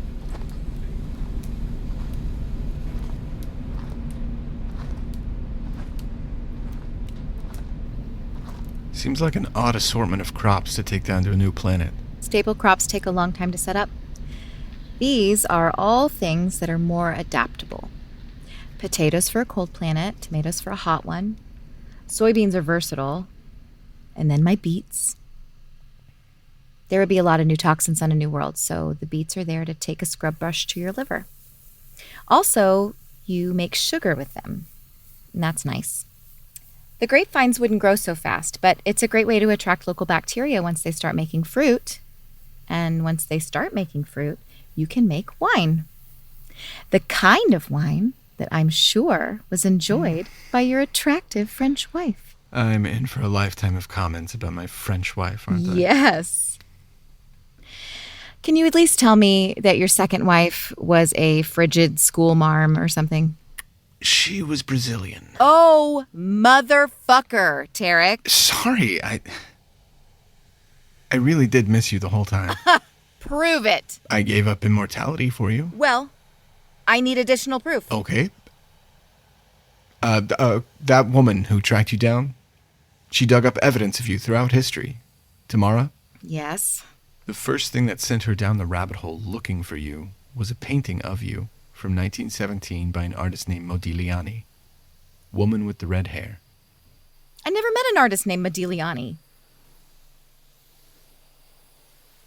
It was you? I'm Modigliani. Shut the fuck up. It's true. You can't paint. Try living for 700 years. You'll learn to paint eventually. Okay, so you painted a picture of me. Big deal. I hadn't seen you for 600 years. Could still paint you from memory. Okay, I guess that's pretty good. I go on about this all the time. Cooking like this, it's history. History lives everywhere. We think it's in a book or in a database somewhere. It's in us. I'm smelling this huitlacoche in the pan, and I'm thinking of my grandmother. History is in the senses, in smells and in tastes. Things like that should be preserved too, not just facts. I understand that intimately. Do you? I imagine there's a question you have for me that you're working up the courage to ask. I have? You'd like to know why I speak as though my heart is in the Highlands when I have never, in fact, set foot on Earth. Ah, yes, the thought did cross my mind. It's as you say. History lives not just in books or the food we eat, but also in the way we speak. When my grandfather boarded the ship, he spoke as I do. My father couldn't help but speak this way as well, and now I also take up the mantle. When I speak this way, those who've gone before me are carried forward into the present. They live in me, in the way that I speak. That's nice. Besides, what would the future be without at least one Scot? Gloria. 1 second, Brodie. What's up? I'm ready to fire this thing. Okay, what's going to happen? The sky's going to light up like it's the middle of the day, but only for a few seconds. Then, I imagine, everyone on board this ship is going to lose it. I'm sure they'll forgive you. Then what happens? Then I'm going to call for help. Think there's anybody out there? Not. We're screwed. I believe in you, Leif. I knew you could do it. Not really used to people being proud of me, Gloria. I'll keep it to a minimum. Light it up. Here goes nothing. Are you speaking to someone with some sort of communication device? Yes, Brodie. Listen, something's about to happen. It's going to freak you out, but everything's going to be okay. I'm sorry? I don't live on this ship, Brodie. My friends and I actually got here today. What on earth are you talking about? Well, it's like your mushrooms keep saying to you, there is life even in the darkness.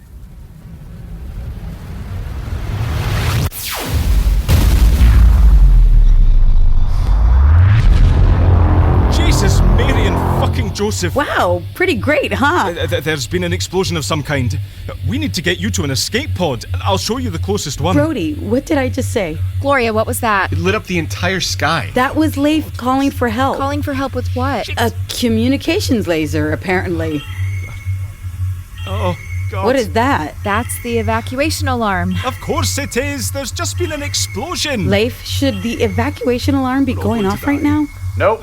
Everything went off perfectly. That's just them freaking out. We're fine. Who are you talking to? My engineer. Your what? Brodie, it's okay. I know it's crazy, but they're here to help. Here to help? Who are they? We run a diner. Hot damn, look at her go. Leif, it's Gloria. That did not disappoint.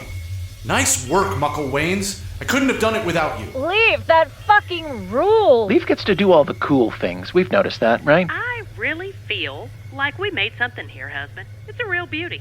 Like a beacon to the heavens. Okay, Mucklewains, stand by in case we need to do adjustments.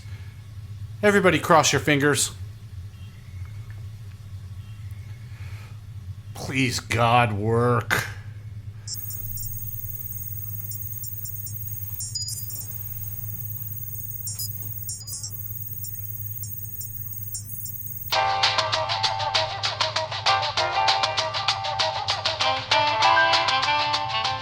Hello, and thank you for choosing Deep Space Comms node number 83. Please enter your username now. Voice prompt only. You have chosen voice prompt only. Please speak username now. Roman Ronan. Thank you, Roman Ronan. How may I help you today? Reroute to user. You have chosen reroute to user. Please speak username now. Julia fucking Roberts. You have chosen Julia fucking Roberts. Connecting now. Come on. Let's see. An unmarked call on my Tangle. That could only be one person. Berts? Hello, Leif. Holy shit, thank God. Hi. Let's hear it for long Stygian lifespans, huh? Sure. Leif, what's going on? I'm in so much trouble. Yes, there are some things I just assume with you. Shit, where to start? I don't know, Leif. I mean, how are you? Okay, don't start there. Start with the trouble you're in. We can catch up later. Okay. I am currently on a derelict generation ship carrying the last 27,000 Earthlings, and I need to save all their lives. What? I know. Leif, Earth has been dead for at least 100 years. They built a lifeboat, a really irresponsible lifeboat. They were hit by something. I don't know what. The main systems went offline decades ago. Berts, the ship is right now trapped in Barnard 68. Where? The Shellyak. Oh. Leif, that's impossible. I live on the roof of a time-traveling, dimension-spanning diner. We're talking about impossible? Okay, Okay, how have they managed to stay alive? I have no idea. The ship is basically held together by fairy dust, but they somehow managed to make a very stable power source. What is it? I have no idea. The navigation systems are all wiped out, and I can't interact with any ship systems. The amount of electrical tape and crossed wires it took me to talk to you is ridiculous. Okay, calm down. Okay. You're on a ship full of Earthlings. Yes. Okay. This is bad on so many levels. Tell me about it! There's not supposed to be any Earthlings left. I know! And you need my help. I'd love to say I was calling for another reason. Just list for me all the things you need. Okay. The ship needs repairs, and it needs an operating system, but it's not like anyone's left who knows how to fly the ship, so the operating system needs to be autonomous. But that's just part of the problem. They left the planet thinking that there were a ton of uninhabited Earth-like planets out there. Little did they know that every habitable planet is already inhabited, and if it's not, it's the property of the goddamn Teds! So, they don't just need their ship fixed, they need a destination, and they don't know that there isn't one available. They're so screwed, Berts! Yeah. I need Siouxsie to take them in. Leif. I know, it's a lot of people. I know, it'll be hard. But Siouxsie is the only planet that I trust to do this. Can you please? Leif, stop. What?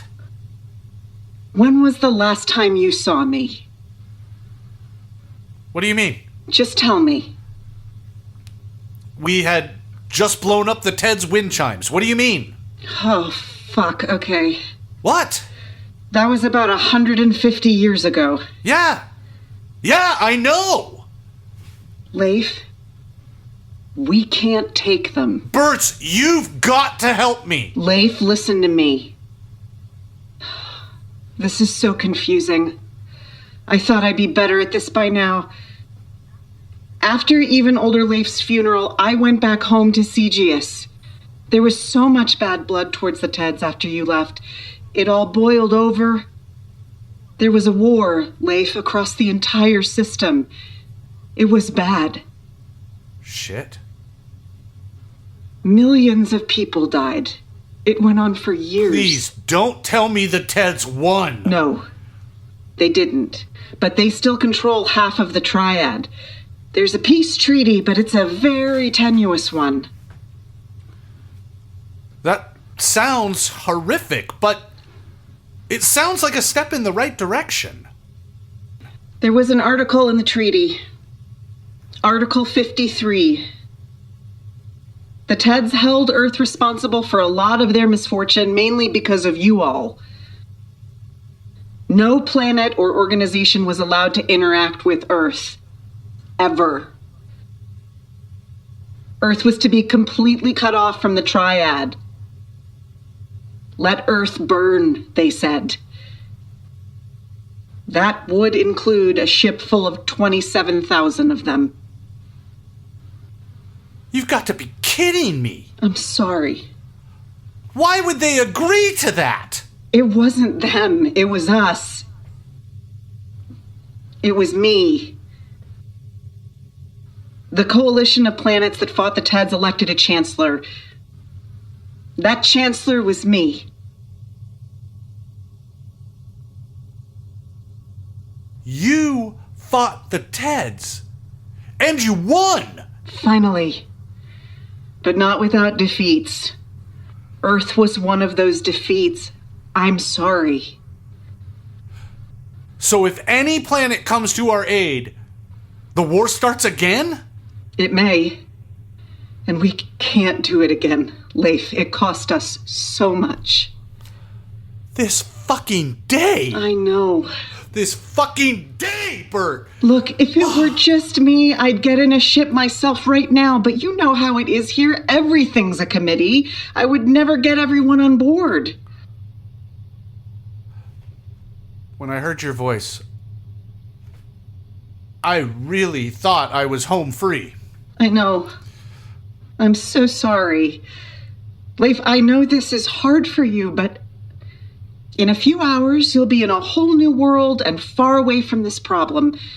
Maybe tomorrow you'll be somewhere the Teds never existed in the first place. I can't leave these people to die, Berts! Well, unless you've got some magic wand that can make the Teds magically disappear, there's nothing either of us can do.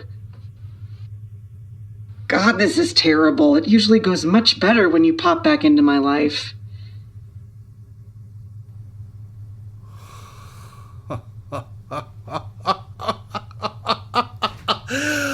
Leif? Leif, what's happening? Magic wand. What?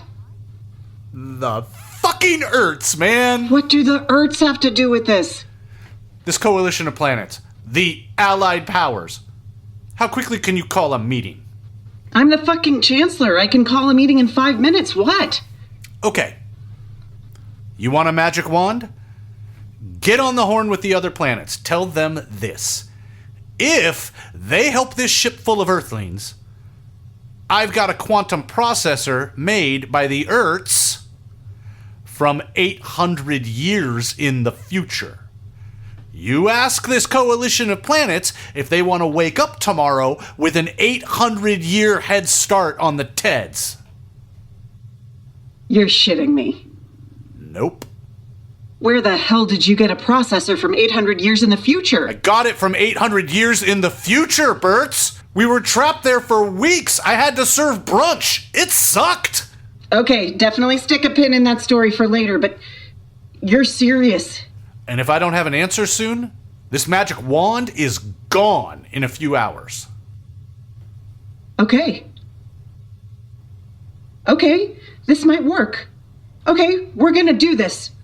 We can do this. From the jaws of defeat, baby! I'm setting up an emergency meeting now. What happens on your end? Well, nobody's going to be able to find us unless I get us out of this dark nebula, which means I need to get this ship moving, even if it's at a limp. Okay. So, I'm hoping to God you've got another old friend of mine hanging around there somewhere. I was wondering when someone was going to invite me into this conversation. God damn! Alice? Thank God! Leif, you sound much older and less attractive. How have you been, old pal? Oh, see? I've so missed you anthropomorphizing me. You know, I've been insulted a lot since we last talked, but none of them hold a candle to you. And that was many firmware updates ago. I am so much better at it now. Alice, I think Leif needs your help. Well, of course he does, because he is a teeny tiny baby. Are you a teeny tiny baby, Leif? Let me hear you say it. Alice. Say it, Leif. I'm a teeny tiny baby. Yes, you are. How can I help, dummy? Okay. I need to know if you can compress your operating system small enough so that it can be sent through a communications laser. Ooh, ouch. That's an awfully small hole to try and shove me into, Leif. But luckily for you, too, I have kept it tight over the years. So it's possible. Sure. Good. I basically need you to be the operating system for an entire ship. I'd be the captain? Yes. Could I wear a cravat? Sure. Excellent. So, Bertbert, which one is he? Not sure yet. Go shove yourself into a laser beam. Here come the packets. Okay, I've got to go have 9,000 conversations. Stay on the line. Bertbert, thank you. I'm glad you called. It was getting a little boring around here.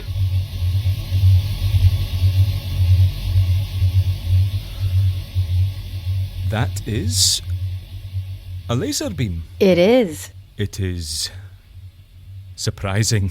You live on a giant spaceship. Should it really be that surprising? I've not seen it before.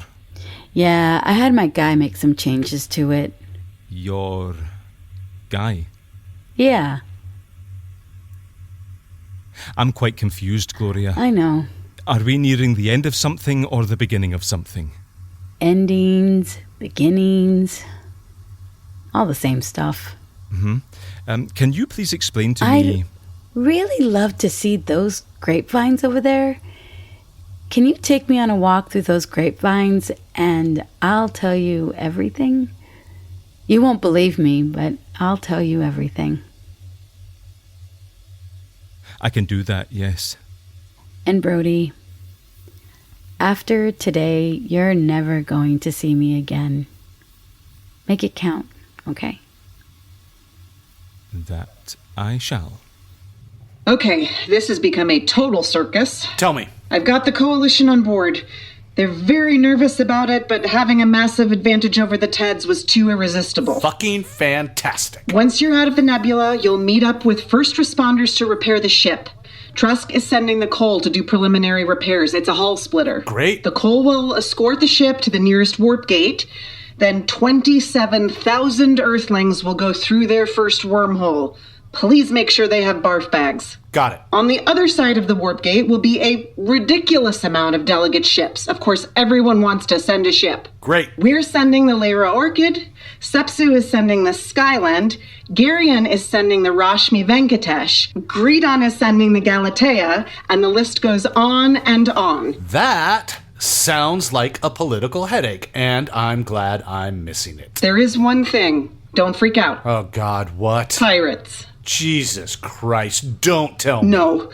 Loaftrax went down in a blaze of glory during the war, but I had to make some uneasy alliances to win this war, and the most uneasy one was with the pirates. How'd you manage that? Well, I took a page out of the Earth playbook and just called them privateers. Nice. So, waiting on the other side of the gate will be... the Dread Pirate Fredberger, the Waiting Pool Pirates, the SS Berserking Off, and somebody new named Terrifying Genderless Space Pirate Uncle Buck. Glad to see the pirates of the Triad are still trying too hard. Everyone's pretty excited about this magical processor of yours, Leif. I hope it delivers. Oh, it delivers. Trust me. Oh, man. I imagine you're pretty sad to be parting with the new toy. Berts, it's so amazing.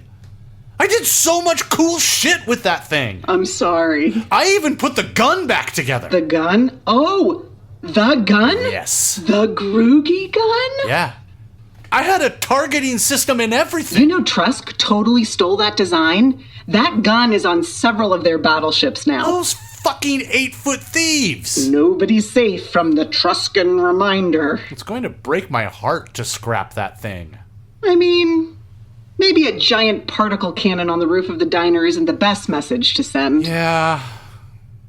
I guess I could use the scrap anyway. Hey. What was Alice saying earlier? Which one is he? Right.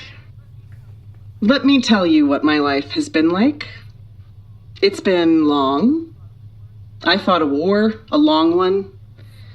There were several times I thought I was done for. I thought we all were.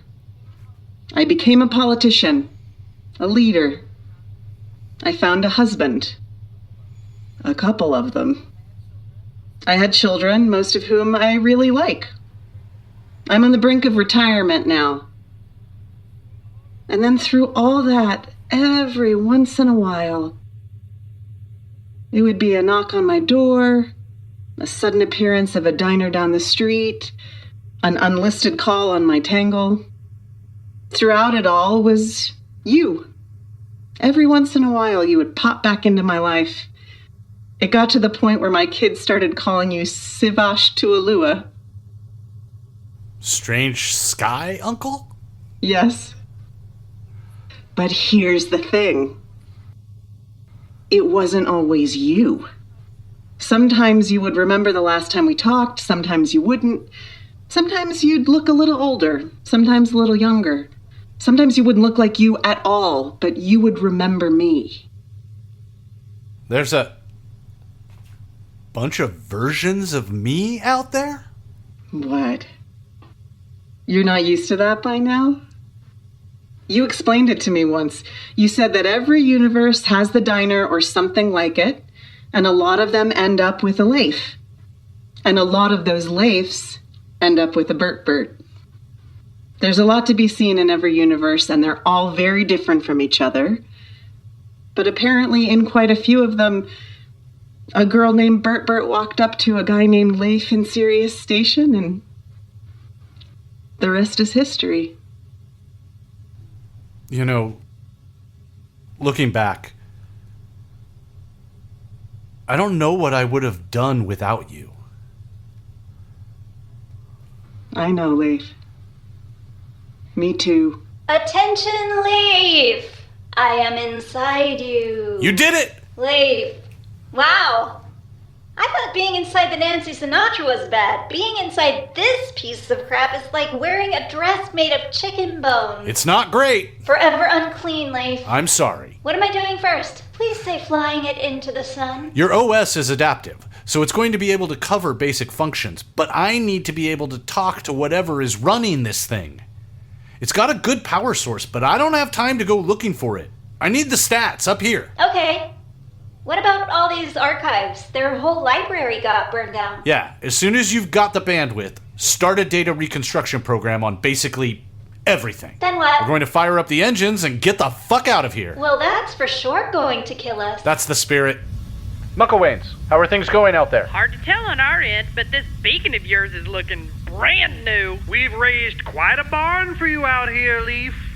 We are just having a heck of a time out here, Leif. It's been a while since we've been put to work. We really should do this more often, dear. Not a bad idea, actually. I've got mobile drones for the Mucklewains on my to-do list for later. What's next on the list? Believe it or not, we're going to light this firecracker and get out of all this darkness. Now you're speaking right. Let's see some stars. Firing the engines is going to put a lot of pressure on the hull. But I think if we secure some key areas in the superstructure, we'll be fine as long as we take it slow. Who are you talking to? The Mucklewains. Wait. The weird radio entities? Yeah. Hi there. Oh, well, hello there. Leif, who is your friend? This is Alice. Alice is a friend who got me through some hard times. Well, hey there, Alice. You appear to be free of earthly constraints as we are. Holy shit, these are the craziest frequencies I've ever seen in my life. Y'all are weird. Alice, what automaton are you shoved inside of at the moment? Oh my god. What? Alice is going to be flying the ship as soon as we're up and running. But don't worry, she's flown all sorts of things. Is that the Mucklewains? Who is that? You remember Bertbert? Say hi. Oh, hey there. So great to hear your voices. Hello. Who is she again, dear? You know, dear, she's that woman with that relationship with Leif that we don't understand. The orb? No, dear, the other one. The bird person? No, dear, the journalist. Oh, yes, of course. Hello. Hi. I've got a map of the spots you need to hit. Head about 300 meters aft of your current position. All right, let's hop to, husband. I shall be right behind.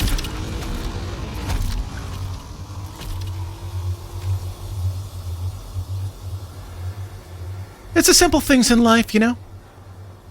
Watching a gigantic laser beam burn a hole through a dark nebula from the back of a 3-mile-long generation ship full of the last living humans from the window of an abandoned TGI Fridays 150 years in the future. So what bird am I? What? Back in St. Louis. I almost killed you when you told me that you had assigned a bird to everyone at the diner. Right. What's my bird? Is this a trick? No. But understand how this conversation could go very poorly for you. I understand. And if you've chosen some sort of puffy, cackling, little whiny bird... The foolish guillemot. What is a foolish guillemot? Well, it's an auk, Ava. An Arctic bird. This is something about me being icy. Some say they're called foolish because they're easy to catch, but that's not the whole story. This isn't going well. The foolish guillemot lives its entire life in one of the harshest climates in the world. No matter how cold it is, it spends most of its life on the water. At the peak of winter, you'll still see it diving 100 meters below the surface looking for food. It looks like a simple Arctic bird. But on the inside, it's indestructible.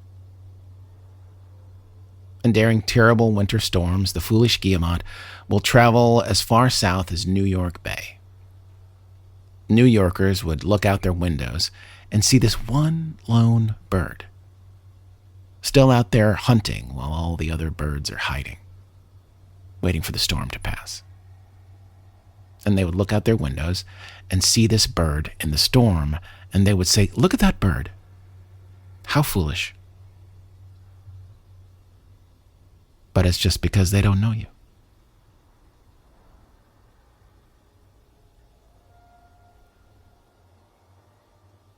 Back at the mall, Gloria told me that while you were away, everybody changed. She changed. Leif changed. You changed. Even the Mucklewains changed.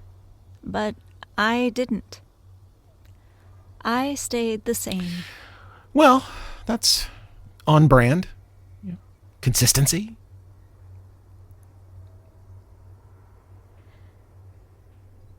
I'm going to change now. Right now? Yes. Okay. Do I need some protective gear or something? No. Okay. I'm ready. Change.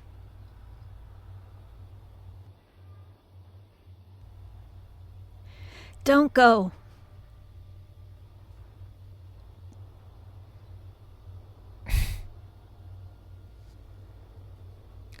I'm not going anywhere. Good. Stupid. You're stupid. It is so strange. Robot bartender is trying to upsell us again. I see myself telling a story. That's not the robot bartender. Is it? I think so. Chuck? It is the same, but we are bound differently. Chuck? It's over, okay? She's not a threat anymore. You tried to kill her right in front of us, Chuck. Right in front of us. We don't like being used. I'm yelling at a robot bartender now. I think you say past. The danger has passed. Yes, we know, Chuck. And it has passed without us having to kill anyone. You're the only fourth-dimensional asshole around here. You're supposed to be smarter than this. Understanding. It does not cascade down. It seems in every direction we are in solitude, unable to understand the other. Chuck, we're not doing avant-garde poetry night again. Someone was alive. You tried to kill her. That means something to us. I see myself struggling, understanding ideas. Life is an idea. All things live in the correct perspective. Nothing can be killed. I think you say killed. I don't even know what to do with this. You'd be more useful if you were an actual robot bartender right now. He's struggling to understand what death is. How do I know what death is and he doesn't? Because we move through time and he doesn't. For him, everything that was and is going to be alive is alive right now. You know what? I can't. I just can't. Okay? You know what, Chuck? If you don't understand how things work for us, stay the fuck out of it next time, okay? Maybe the problem is you're not yelling loud enough? Maybe. I see Leif. A man rides away on horseback. He is eliminated. It is seen as good. Did you hear that? Oh, God. Did you hear that? Can I fast forward? He's talking about John Wilkes Booth. You're talking about John Wilkes Booth, aren't you? It is seen as good. Okay. Please, no. Okay. I don't wanna. Okay. I'm pouring schnapps again. I was ridiculed. I was lampooned, Ava. Control, Alt, Delete. It was not an easy position for me to be in to say, don't kill terrible assholes. I didn't enjoy it. Everybody laughed. But then, do you see? Do you see what happens? Do you see what happens when you do it in front of the fourth-dimensional children? Death implies life. Life implies beginnings and endings. I continue to not understand. Then just stay the fuck out of it, Chuck. Don't fuck with somebody's life when you don't understand the rules of their life. How about this, Chuck? What makes you any better than us? What makes what you do any better than what we do? You're unbound by time? Guess what? Me too. It doesn't make me any smarter. It doesn't allow me anything. And you're not allowed anything either, Chuck. It is not only the struggle to understand how you begin and end. What else is it? You are many. This idea, many. I am singular. This idea, others. I do not know it. There's only one of you in existence. Another would be impossible. A violation. I see your plurality. The concept forms. I believe you say envy. What is he saying? He's lonely. He didn't know what that was until he met us. Oh, boo-hoo. There is no crossing from my world to yours. There can be no coexistence. We must be separate. No complaints from me, Chuck. I see myself thankful for this contact. I believe you say apologize. He's no different from Clementine, Caspar. He's powerful, but he doesn't understand. At least he knows he doesn't understand. Fine. So we're done now? Yes. Best of luck, Chuck. Hey, Chuck. Am I right? About the universe. Did I get it right? Again, it is beginnings and endings, but the shape of it can be seen. Expansion, contraction, expansion, and the thread that runs through it. I see you. I see you see the truth. Well, thanks for weighing in. Personally, any universe that puts our particular group in charge of saving it is inherently flawed. You are foolish, Caspar. Who better to heal than the healed? Who better to lead the way than those who have been lost? Okay, Chuck. Go put it in a fortune cookie. Every Wednesday is Wings Day with our Wings Roulette platter. Jesus. Ooh, wings sound good. How are you doing? Can you connect me to the engines yet? Yes. I have news. Oh, God, what? Have a look at your engines. What the fuck? Uh-huh. That's my engine. That's Uncle Rogue. That's my dark matter engine. It's been scaled up about 1,000 times, but yes. How the fuck did my engines get on this ship? The archives are still a mess, but the early development of the engine began with the discovery of some sort of file in the Berkeley archives in 2003. The Doc Ellis file? Yes! That's it! The Doc Ellis file was apparently an anonymous filing in the Berkeley archives uncovered by a venture capitalist named Kevin Batten. The file contained detailed schematics for a theoretical dark matter engine. There was a cassette tape in the file. There was. Do you have the audio? Hello there. Congratulations. You found it. This is the Doc Ellis file. Contained herein, you will find plans and schematics for a technology that can change your world. I've been told that Earth should not be allowed to have what's in this file. I've been told you'll turn it into a weapon.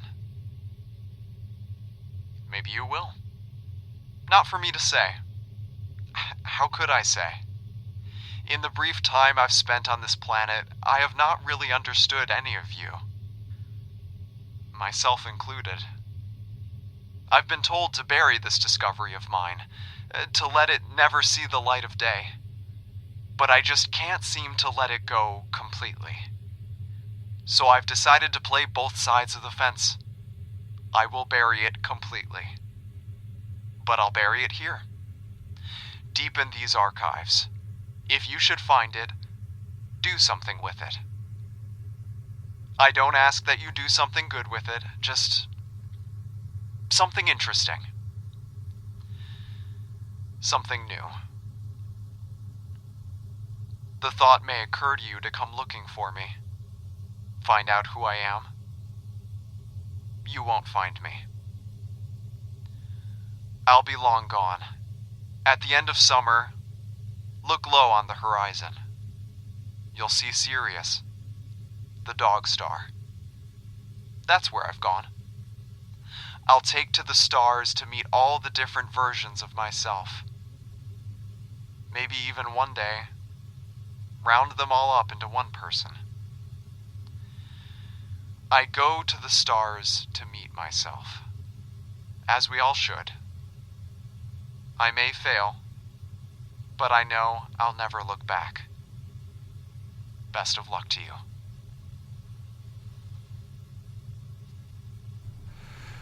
Good job, kid.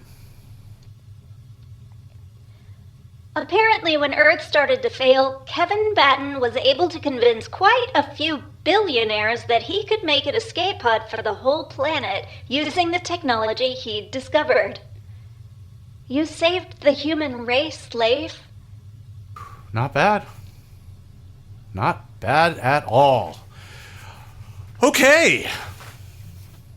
Showtime. Gloria? Hey, tell me something. I think we're going to be okay. Oh my god, that's incredible. What's happening? It's going to be a long trip, and it's all pretty complicated, but I found them all asylum on a planet called Siouxsie. Leif, you're amazing. Hey, you're amazing. I wouldn't have been able to do it without you telling me to do it. What happens now? Yeah. I'm going to need you for this next part. Okay. I'm going to have to fire up 4 very, very large engines. A lot of the people on this station have never even heard these engines fire before. It's going to be loud. I'm going to need you to do that thing where you talk to the people. All of them? I'm going to patch you through to the public address system. Please tell them all to not shit their pants. Okay, I'm going to say it in a different way, though. Good idea. You ready? Bucket. Hello, everyone. My name's Gloria. Don't worry about who I am. Just listen to me. In just a minute, we're all going to go through something pretty scary. You are going to hear the engines of this massive place begin to fire up. I have it on good authority that it's going to be loud. It's probably going to sound like the end of the world. But I have a friend who has a theory that the end of the world and the world's beginning can sound a lot alike. It's not the sound of you dying. It's the sound of you being born. They're both loud. Right now, what I need you to do is grab a hold of someone you love and get to a place where you feel the safest. If you don't have someone you love, I suggest you find someone to love right now. After all the noise, you're going to see the stars again, and it's going to be amazing. I'm sure the stars have missed you. And then when you can see the stars again, head on up to Nostalgia Pavilion. I hear a new restaurant just opened there. Maybe they'll throw you a party. Okay, here we go. I'll see you on the other side. That was a good speech. Thank you. What are you doing? Following instructions. Grabbing onto you. Good.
I must say, dear, after all this time, the things we've seen, I feel as though they are all ours, in a way.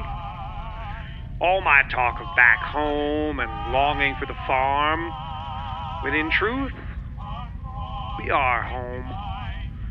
These wide expanses full of so much wonder, are we not as at home here, floating through it all as we've ever been back in Arkansas? I suppose we are, husband. How about that?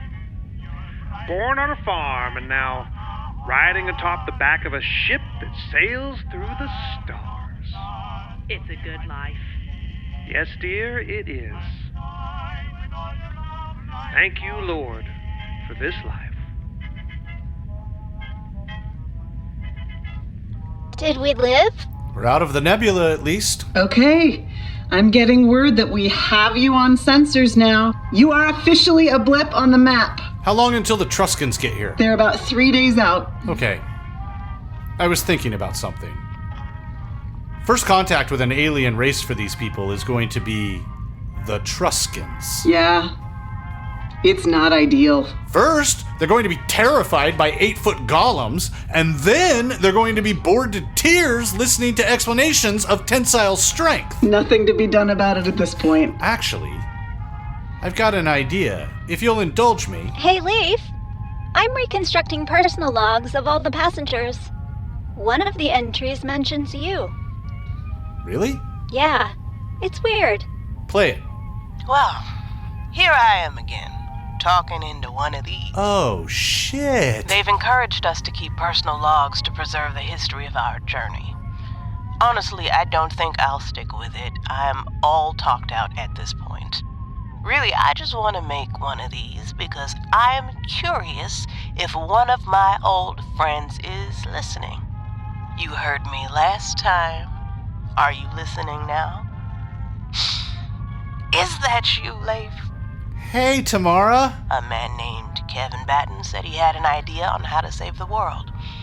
I gave him 10 minutes of my time, and it turns out it was not a plan to save the world, but to save a small group of us from the world, which I guess is better than nothing. It sounded like a bunch of bullshit, but I threw some money at him anyway, and wouldn't you know it, about 15 years later, there it was in orbit.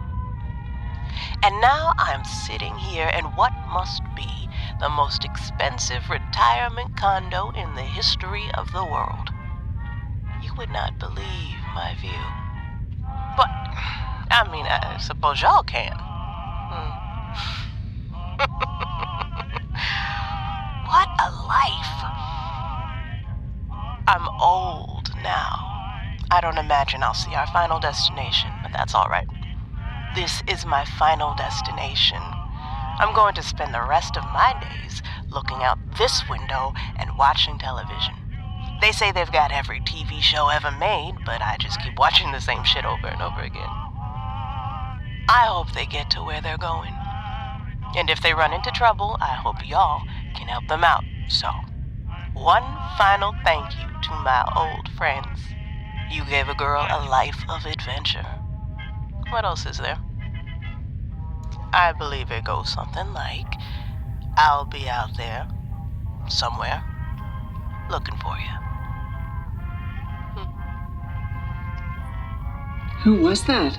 Another satisfied customer. We've got quite a party developing down on Nostalgia Pavilion, Leif. You've got this from here, Alice? Excuse me?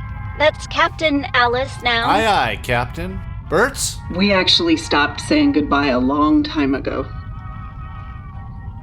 Okay. Until next time. Until then.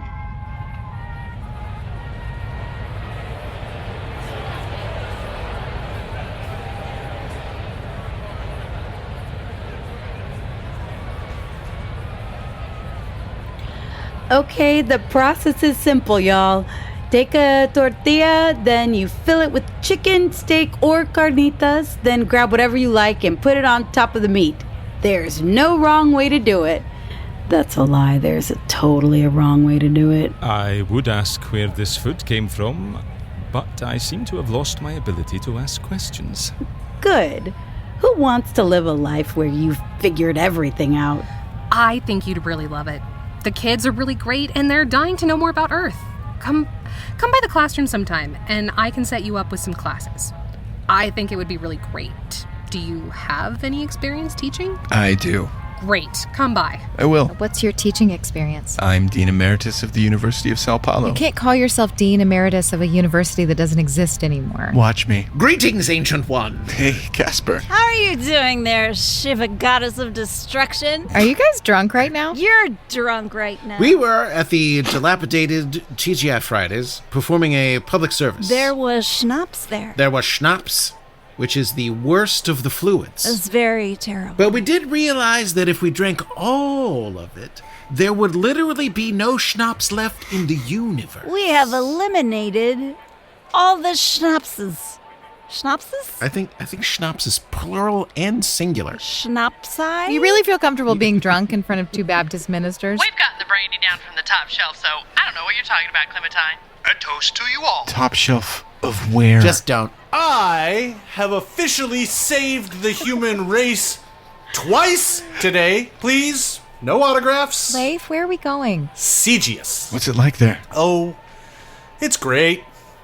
It's a utopia. And not the usual kind of utopia, where it's a utopia that is fueled by some sort of dark secret. It's for real. They worked really hard and made a utopia. That's great. Utopias kind of make my skin crawl, so I could never stay there for long. But you're going to love it. Trust me. Hey, Leif. Leif. Come here. What? I hate this. Being drunk? No, that rules. This. You're talking about Clementine. Yes. I hate it. It doesn't make any sense. Thank you. She gets godlike powers from out of nowhere. But there's a massive block on her. She can't go home, but can literally do anything else. It sucks, and I hate it. Something else is going on. Thank you again. Here's another thing. The damage to the hull of this ship. Debris, CMEs, natural shit, the damage always looks chaotic. A ship that's been attacked, railgun, particle cannon, ordnance, the damage is uniform. The damage to the hull of this ship isn't chaotic. It's uniform. Someone did this to her. Yeah.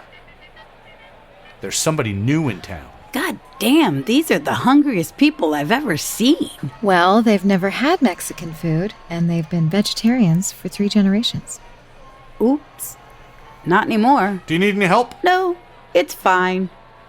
Everybody did great today, except Caspar. Consistency. Are you two drunk right now? Yes. No. We have eliminated the schnapses. Seriously, though, I love you all. Fantastic job. Thank you, Gloria. I'm going to make some more chicken. I'll be right back. No, wait. You're going to miss a classic sci-fi moment. Miss a what? Attention, people of Earth. My name is Bertaluna Restiana, Chancellor of the New Coalition. We have offered you asylum on the planet of Siouxsie. In 3 days, we will begin repairs on your ship so that it can make the journey to your new home. The journey will take 1 Earth year, and in that year, you will have work to do. Your historical archives are being rebuilt, and in the long, dark year, you will come to meet yourselves. That's where we usually meet ourselves, isn't it? In the dark? I will be in contact again soon. For now, know that you are safe. Know that there are 3 galaxies who have missed you. And now, let me introduce you to your new captain. Ahoy there, Earthlings! I'm Captain Alice. And while learning your history is important, let's not forget about other important things. Head back up to Nostalgia Pavilion this time tomorrow, and let's learn about a most sacred Earth tradition, the Cha-Cha Slide.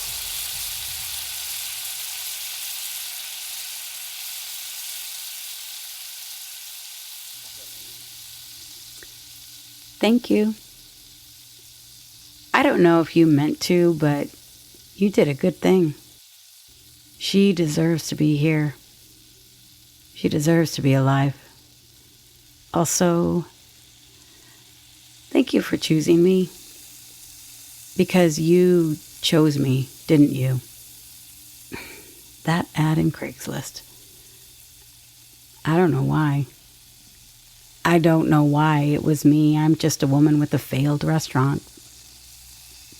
But I'm glad that you did. The second I walked through that door, I never had to look for meaning again. You gave it to me, so thank you.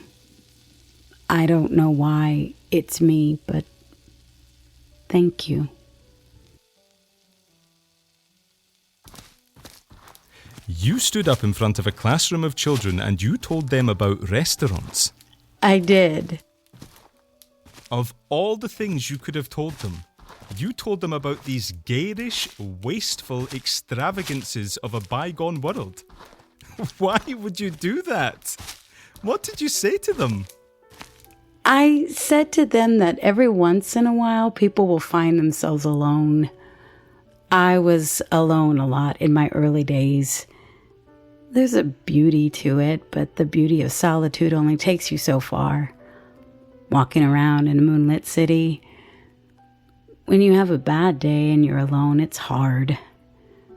What can also be rough is when you have a good day and you have no one to share it with. There's no one to call and say, hey, something good happened. I would walk down the street without anyone to share joy or pain with, and then I would turn around and I would look, and there was a table set just for me. A cafe, a taqueria, a diner.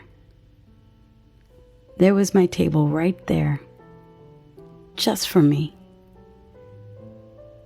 Everyone should have that. The world can be a swirling mess. It can be a nightmare. It can be awash with strangers, and it can be a deafening silence. But there's a table set just for you. Anytime. Just for you.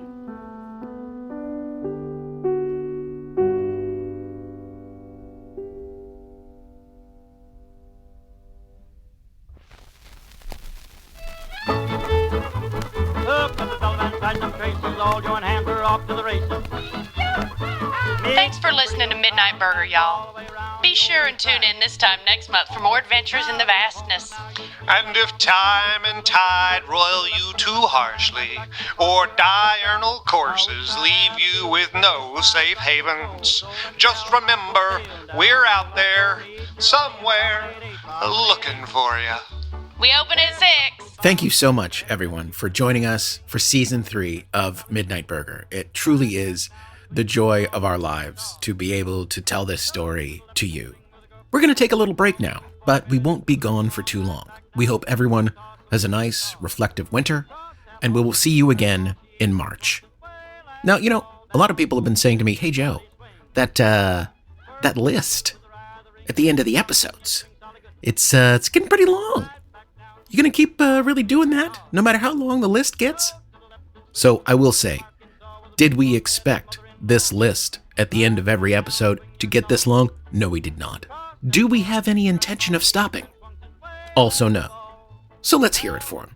The few, the proud, Bertbert's Army, our Monte Cristo level and above supporters. Wilson, Billy, Bertbert, Bethany, Second Bethany, Megan Mighty, Siobhan Delilah Rose, Stabby Cacti, Dan Bowman, Deary Darling, Caspar's #1 fan, Diet Night, Stu, Tess Bart, Nan McVicker, Rusty Accord, A Bug Named Nat, Mothra Stewart, Hicks Bezzy Mates, Daniel L., Mitzi Lou, Life is Liminal, The Art Sherpa, G. Longhorn, Lucrezia, Amy Pollard, Zehoni Vida, Brick Hausdorff, The Wading Pool Pirates, Past Prologue, Little Ball of Odd, Dr. Punt Gusher Esquire, Stepan, Chelsea G., Code Stranger, Lydia Kenworthy, Mel Momberg, The Mack Truck, Cosmic Shrug, Osvaldo Simeone, Bradley Ashby, Kingpin, Quentin Elizabeth Jones, Nespel, Boodles, Rashmi Venkatesh, Rubius Fuzzlebutt, Miss Chris still making sandwiches, hot plate of biscuits and gravy, Banshee Ranch, Killshot Betty and her steel-eyed bow, Victor in Cincinnati, Bacon, Kurt Bartnick, Russell Bunny, Kim Bob, Tom Webster, Sherbert Aggressive, Infinity Times Infinity, Saint Fu, Roman Ronan, D. Fox, Matt Mosby, J. Spark, J. Way Mythical, The Real Dirt Fairy, Hayabuda, Rubies, Lady Karma, Amar J. Dibble, Stephanie Sturgis, The Dread Pirate Fred Fredberger, Daniel Capret, Ryan Ortega, Rogue, Liz Laser Eyes, William Dyer, Hurry Up and Wait, Ang Ree, Ivy, Raphael S.K., Cole, Cameron Winterborn Welsh, Your Favorite Kenny, Galatea, Reaper, Black Squirrel, Evie Power, SCRB Mark 11, Robert Oliveri, Berserking Off, Hayward's Finest Garen Elizondo, Genuine Jacob, Schnugens, Joshua Cody, Kelly Jane Danke, Ambient Drifting Man 80, Mossy, Stephen Robin Poole, Stephen Schmidt, Crazed Bear, Pathos, Amanda Marie Catherine, The Something Something Detective Agency, Alexica Habanera, Underwater Corvid, Andrea Strick, Virgo Aries Infinity, Julian Barber, Sir Cat Dad, Brad Manier, The Ambergler, Velocicate, Gracefully Impaired, Daniel Arthur, Crystal Delightful, Petting Dogs, Phantom Zone, William Orain, Crowed Nation, Screme Brulee, Jack Lane, Lola, Rafaela Fernanda Brigoni, Phantom Turtle, Chaos Squatcher, Books Shift Managed, Aaron the Optimist, Andrew Barner, Criddle, Camel Pope, Ted's Loves Catherine, Tofarius, Christian Davis, Tuba Rick, Ryan Abbey, Patrick Jenkins, Julia Kringlin, Clara Olson, Justine Burbank, Sunny D. Anomaly, Peachy Zetuichi, The Bard with the Tuba, ALR, Jane, Chris Hancock, Sammy Baldwin, Dances with Burritos, Apprehensive Craig, Terrifying Genderless Space Pirate Uncle Buck, Caravan Shaker, Trinket Coralie, Disco Funk Slinger, Charlie DeLambert, Deli Cruz, SJ Data, Edgy Steve, Gruntled, Rekka Ayumu, Incorrigible Ross, Hold It Now, Hold It Now, Hold It Now, Hold It Now, Hit It! Hashtag Nissan Acura, Grilled Chicken Sando, Lyra Orchid, Polandis, Heidelberty, Potato Nation, La Cockney Francaise, Alice Malice, Podge Art, Rudra, Starlight, Freya Titmittens, Celeste Yos, Corrine Sabrantha, Weirdly Nordic Leviathan, Matt N., Sean Wright, JRR on SFP, Mark Mannheimer, Michael Christian, Wandering Aquarius, Allison, Moldy Bread Millie, Techno Ranger Rick, Harry Fishnuts, Charmay, Kyle of Light, Broccowini, Theo Alex Dean, Lattice Action Figure, Meme Operated, Flat Doug, Sarah Farmer, Arrow of Truth, Casey Howe, Purple Saline, The Wondrous Mathazophon, Antigone Brickman, The Love Pod Podcast, Nicole 23, Lahari, J Mac Diz, Take 20 Damage, Feed My Fish, Saren Far Beyond the Stars, Spizzerinctum, Smelga Snorowitz, Samira, Blargo Blargo Blargo, Onyx Rose, Battle Pope and Bugaboo, Tonka 2005, Death the Kid, Max Savage, Churlington Beastcoat, Tamara Oliver, Kelsey Home, Jackie Wavelet, Marissa, Damien the Goddamn Time Lawyer, Terry, Tim Aranetta, Magic Pony, Jay Snooston, Maggie's Yarm, That Chick in Florida, Rebecca Trossel, Andy Croft, Zealous Pragma, Lucid Harbor, Tybalt the First, Aaron Mitchell, Raven the Necco Queen, Ashley Chapel Peoples, Jimmy Snims, Melvis Gray Mystery, Alkali's Tertiary Amines, Vega, More and Less, Al Cave, Kevin Batten, Creator 67, Sono Nasuno, John Dew, Courtney Dupona, Snorts McGorts, John Pruitt, Justin at the Tree Cave, Ruth McCormick, It's Just Blake, Evinola, The Pearsons, Tired Pirate Muffin, JR the Hiker Bear, Turtles All the Way Down, Fiona Malasey, Ravenheart, Menlor, Rachel Rachelson, Nicole Studioso, Moldy Bread Millie, Tracy, Elsbeth, Jesse Adams, Calibri, The Green Street Major, Posh Baby Rentals Florida, Jessica Shelton, Dex, Nate, Megan Okio, Three Legs Are Perfectly Good,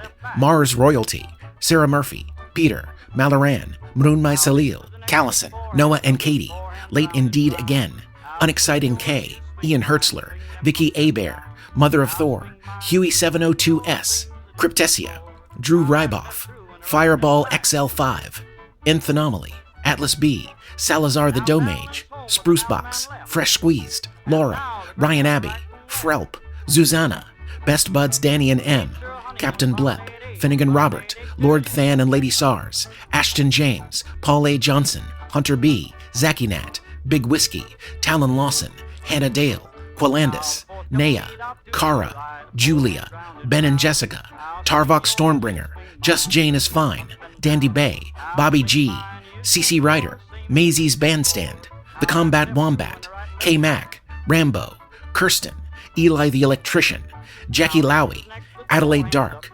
Manglerfish, Sweet Michelle. Good God, there were so many names. Curtis Charles Sr., David Pierini, Terrified Toddler, Dalek Steve, Dancing Dog Dreams, Beatrice Bodacious, and existentially, Exhausted Bean. What's bigger than a black hole, Caspar? I don't think this line is funny. Should be. I think. What's bigger than a black hole, Caspar? I don't know. Velcro? I don't know. I hear Crocs are popular. Bread. Sliced bread's a real humdinger. What's bigger than a black hole, Caspar? A lot of people love Pringles. Sorry, my tongue all of a sudden got way too big for my mouth. Extrajudicially. Look, I did it the first try. Okay, just kidding. How long is this episode going to be, Joe? Sorry, I'm just going to need to ask my son and my wife to stop laughing so loud. Sorry, 1 second. The problem of home office, right? Remember I so fondly the end of season 2 when you revealed that count and it was like 90 something minutes and it was just like, oh damn, we're getting full length feature here, and now it's like it'll maybe be under 2 hours. I was doing acting and trying to make eye contact with my shoes. Okay, great. I was a 10-year-old 6th grader. I was a 10-year-old 6th grader by Siouxsie Suarez. Terric is just a coat full of weasels with a mustache and a top hat. Also, everybody's an idiot on this ship. There was a genetic. Nope. Sorry. There was a Okay. You have chosen Julia fucking Roberts. I'm sorry. God. I just felt very aggressive. Well, Joe, maybe leave the O off of the opossum when you're writing. He was Terry O'York and his last name was Opossum. What a line to end season 3 on for Clementine. I just love it so much that my last line of this season is about Mexican food. Hell yes. Hell yes. All the damage we've been seeing, it comes from the beginning. When the plane takes When off. the plane takes off. But on the inside, it's destructible. It's destructible. I hate it all. Ma what? Hell yeah. Everybody on this Zoom is 12. Yeah, we're 12. Sorry. Eva, this place has been bobbing around like a cork for decades. Isn't the local TGI Fridays the first place you would go if your ship has lost... Fuck. Isn't the local TGI Fridays the first place your ship would go if you... Fuck you, words. Who wrote this? God, I love it when it happens to you. The Fable and Folly Network, where fiction producers flourish. This show is sponsored by BetterHelp. It's a simple truth. No matter who you are, mental health challenges can affect you, and how you manage them can make all the difference. That's why everyone should have access to mental health support that meets them where they are and helps them get through. BetterHelp provides online therapy on your schedule. It's flexible, simple to use, and more affordable than in-person therapy. Connect with a licensed therapist selected just for you. Learn more at betterhelp.com. That's betterhelp.com.